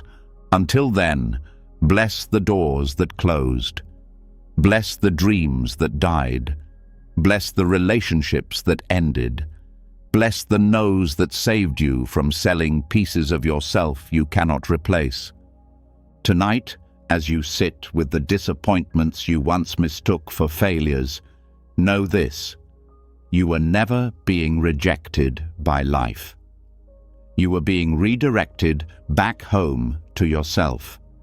You were being saved from becoming a version of yourself that would have survived but not thrived. You were being protected for the life you were actually born to live. Understanding that closed doors are often deep acts of protection softens the old anger you once carried against life. But there is an even more radical step waiting, one that few are brave enough to take fully. It is the step of trust. Not conditional trust, not convenient trust, but the kind of raw, radical faith that holds steady even when every visible sign tells you to give up. Tonight, you will uncover the truth that when you choose to trust deeply, not blindly, but wisely, you start to unlock hidden doors that would have stayed sealed behind fear, and you start to attract unseen support that rushes toward you the moment you stop fighting life and start dancing with it. Trust is not weakness. Trust is the most powerful force you can unleash when everything falls apart. It is not the passive surrender of the defeated. It is the fierce decision to believe in the unseen goodness of life, even when the ground shakes under your feet. Radical trust does not mean pretending everything is fine. It does not mean suppressing your fear or ignoring your grief. It means carrying your fear and your grief and still choosing to step forward with an open heart.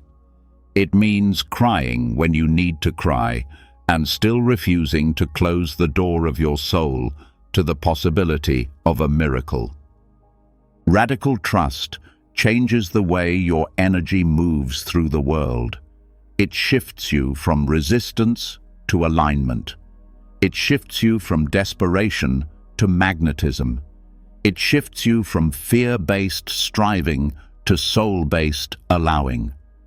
When you trust life, life trusts you back. When you trust that even your setbacks are sacred, you stop wasting energy fighting them. You start learning from them. You start partnering with life instead of battling against it. This energetic shift opens doors you could not have pried open with force. It invites help from directions you could never have calculated. It calls forth allies, insights, opportunities that seem to appear out of nowhere, but they were not random. They were always waiting for you beyond the gate of surrender. Radical trust is not about certainty. It is about willingness. The willingness to keep showing up with love even when you feel abandoned. The willingness to keep offering your gifts even when no one is clapping. The willingness to keep moving forward even when the map dissolves in your hands. It is easy to trust when everything is going well. The real liberation comes when you learn to trust when nothing makes sense, when the job falls through, when the relationship ends, when the diagnosis comes, when the dream shatters. In those moments, trust becomes a lifeline to the deeper current of life that is still moving under the surface chaos. The current that has never abandoned you. The current that has been carrying you even when you thought you were sinking. Radical trust also teaches you to listen differently. You stop demanding answers on your schedule. You start becoming sensitive to the subtle whispers of guidance that life is always offering. A sudden idea, a recurring dream, a stranger's unexpected kindness, a book falling open to the exact page you needed to read. When you trust, you listen more deeply, and when you listen more deeply, you move more gracefully. You stop forcing, you stop pushing, you start dancing with the invisible rhythms that have been waiting for you to notice them. Radical trust also changes your relationship with time. You stop believing that delays mean denial.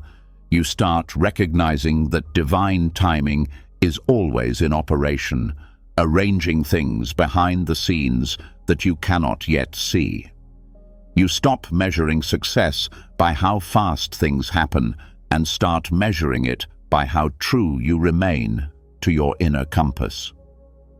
You realize that sometimes the most powerful thing you can do is to hold steady, to keep your heart open one more day, to keep breathing one more night, to keep believing one more time, because breakthroughs often happen right after the moment you were about to give up.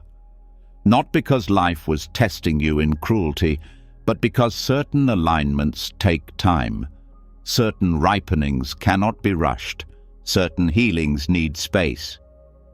Radical trust keeps you soft in a hard world. It keeps you open when it would be easier to close. It keeps you receptive to unexpected miracles, even in the middle of disappointment. And the miracles do come. Often quietly at first, often disguised as ordinary moments. A conversation that opens a new door, a chance meeting that shifts your path, a sudden burst of clarity when you were lost in fog. Miracles are not interruptions of life's natural order. They are the natural order showing through when your resistance drops and your openness rises. When you live with radical trust, you become a living invitation for grace to enter your life. You become a magnet for the hidden support systems that life has always wanted to send you, but could not reach you through the armor of fear. You begin to recognize that you are not alone, that unseen hands have been guiding you, that invisible rivers of help are flowing toward you the moment you choose to flow with life rather than fight against it. And this does not mean you never stumble again. It does not mean you never doubt again. It does not mean you never ache again. It means you know where to anchor when the storms come. It means you know how to steady yourself when the ground shifts. It means you know how to reopen your heart after it has been broken. It means you know that the story is still unfolding, even when the pages seem torn. Tonight, as you sit with the places where trust feels hardest, know this. You do not have to trust perfectly. You only have to be willing. You only have to open the door a little. Life will rush in to meet you. You are not being asked to pretend you are fearless. You are being invited to carry your fear and trust anyway. You are not being asked to understand everything. You are being invited to trust that understanding will come when it is needed. You are not being asked to be strong alone. You are being invited to allow yourself to be supported by forces larger and wiser than your individual mind. Radical trust is not the end of struggle. It is the beginning of freedom within struggle. It is the beginning of a life where even the hard times are not wasted, where even the losses are turned into offerings, where even the waiting becomes a sacred space of transformation. Trusting radically in the hidden goodness of life softens the fear that once ruled your steps. But there is one more unveiling that life has been leading you toward all along. A deeper truth behind every heartbreak, every delay, every unexpected ending. Tonight, you will step fully into it. You will see that every loss you have suffered was never meant to destroy you. It was meant to peel back the layers of identity, expectation, and illusion that never belonged to you in the first place. It was meant to return you to the original self that existed before the world began telling you who you needed to be to deserve love, safety, or belonging. Loss feels brutal because it tears away what you clung to for a sense of stability. Titles, relationships, roles, dreams. But what loss removes is never the truth of who you are. It strips away the costumes you wore to survive. It dismantles the scaffolding you built to feel important, accepted, worthy. It tears through the masks and reveals the raw, wild, beautiful soul that has been waiting underneath all along. The original self is not something you have to create. It is what you uncover when everything false falls away. It is the quiet knowing beneath the noise, the steady heartbeat beneath the fear, the soft fire that no disappointment, no rejection, no failure can ever extinguish. Every heartbreak that shattered your plans was a chisel carving away the layers of who you thought you needed to be. Every delay that humiliated your pride was sandpaper smoothing down the rough edges of your ego. Every failure that cracked open your carefully constructed image was a door swinging wide into the deeper chambers of your real being. At first, loss feels like death, and in a way, it is. It is the death of the false self, the self built to win approval, the self constructed to avoid abandonment, the self designed to earn safety in a world that teaches you to fear your own truth.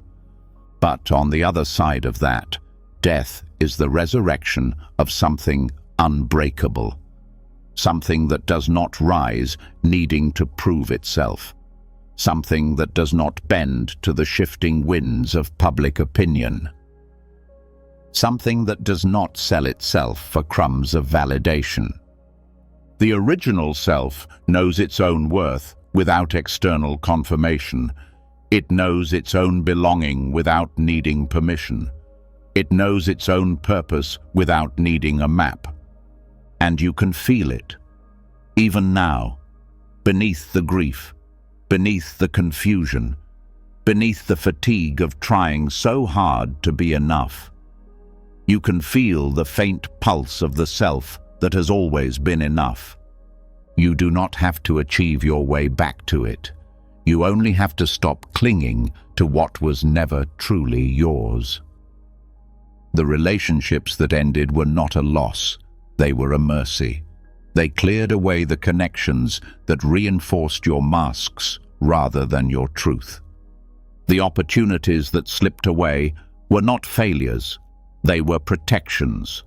They removed the distractions that would have kept you performing rather than awakening.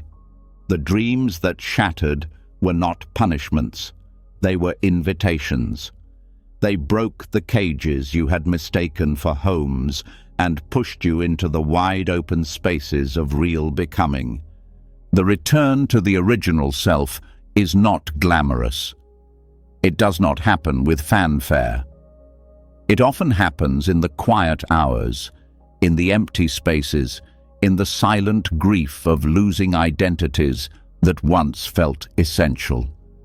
It happens when you sit with yourself long enough to hear the voice beneath the noise, the voice that says, even without the title, you are worthy. Even without the relationship, you are lovable.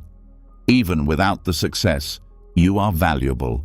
It happens when you stop rushing to rebuild and instead learn to rest inside the ruins until a deeper foundation forms.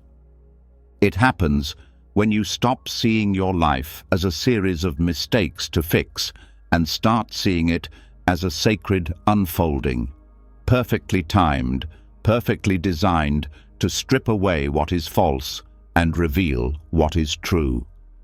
The original self is not afraid of endings. It trusts that what is real cannot be lost. It trusts that what is true will always find its way back. It trusts that every death is a doorway, and every doorway leads deeper into the heart of life. When you live from the original self, you do not need to chase love. You become love. You do not need to chase purpose. You become purpose. You do not need to chase belonging. You become a home in yourself. And this does not mean you stop grieving. It does not mean you stop aching for the dreams that died. It means you learn to hold your grief without losing yourself inside it. It means you learn to honor the ache without confusing it for failure. You learn to see loss not as something wrong with your life, but as something deeply right. A signal that you are being initiated into deeper truth, deeper love, deeper freedom. The return to the original self is the ultimate liberation. It frees you from the exhausting performance of trying to be worthy. It frees you from the endless striving for an approval that never satisfies. It frees you from the small cages of identity you once mistook for your home. You are not here to fit into anyone's idea of success. You are not here to live a life that looks good from the outside, but feels empty inside. You are not here to become what the world rewards. You are here to remember who you already are beneath all the forgetting. You are here to walk this life as yourself, fierce, tender, whole. You are here to love from your depths, to create from your authenticity, to serve from your fullness, to live from your aliveness. And you will lose much on this path. You will lose illusions. You will lose false friendships. You will lose old versions of yourself that once protected you, but now restrict you. But what remains after the losing is something the world cannot give you and cannot take away. It is the quiet power of a soul at home in its own skin. It is the deep joy of a life lived in truth. It is the fierce peace of knowing you are exactly who you were always meant to be. Tonight, as you sit with the ashes of what you have lost, know this: you are not broken. You are being reborn. You are not less. You are becoming more real. You are not lost. You are finding your way home. Every heartbreak stripped away what was false. Every delay burned off what was not yours. Every failure cut away the masks you outgrew. You are standing now at the threshold of your true life. Raw, tender, whole. Welcome back, welcome home. You have not failed. You have awakened. And the best, the truest, the most luminous parts of your journey are still ahead. Thank you for walking this path. Thank you for staying when it would have been easier to run. Thank you for trusting when it would have been easier to close your heart. The world needs your original self. The world needs the truth you are becoming. The world needs the light you are now ready to shine. This is not the end. This is the real beginning.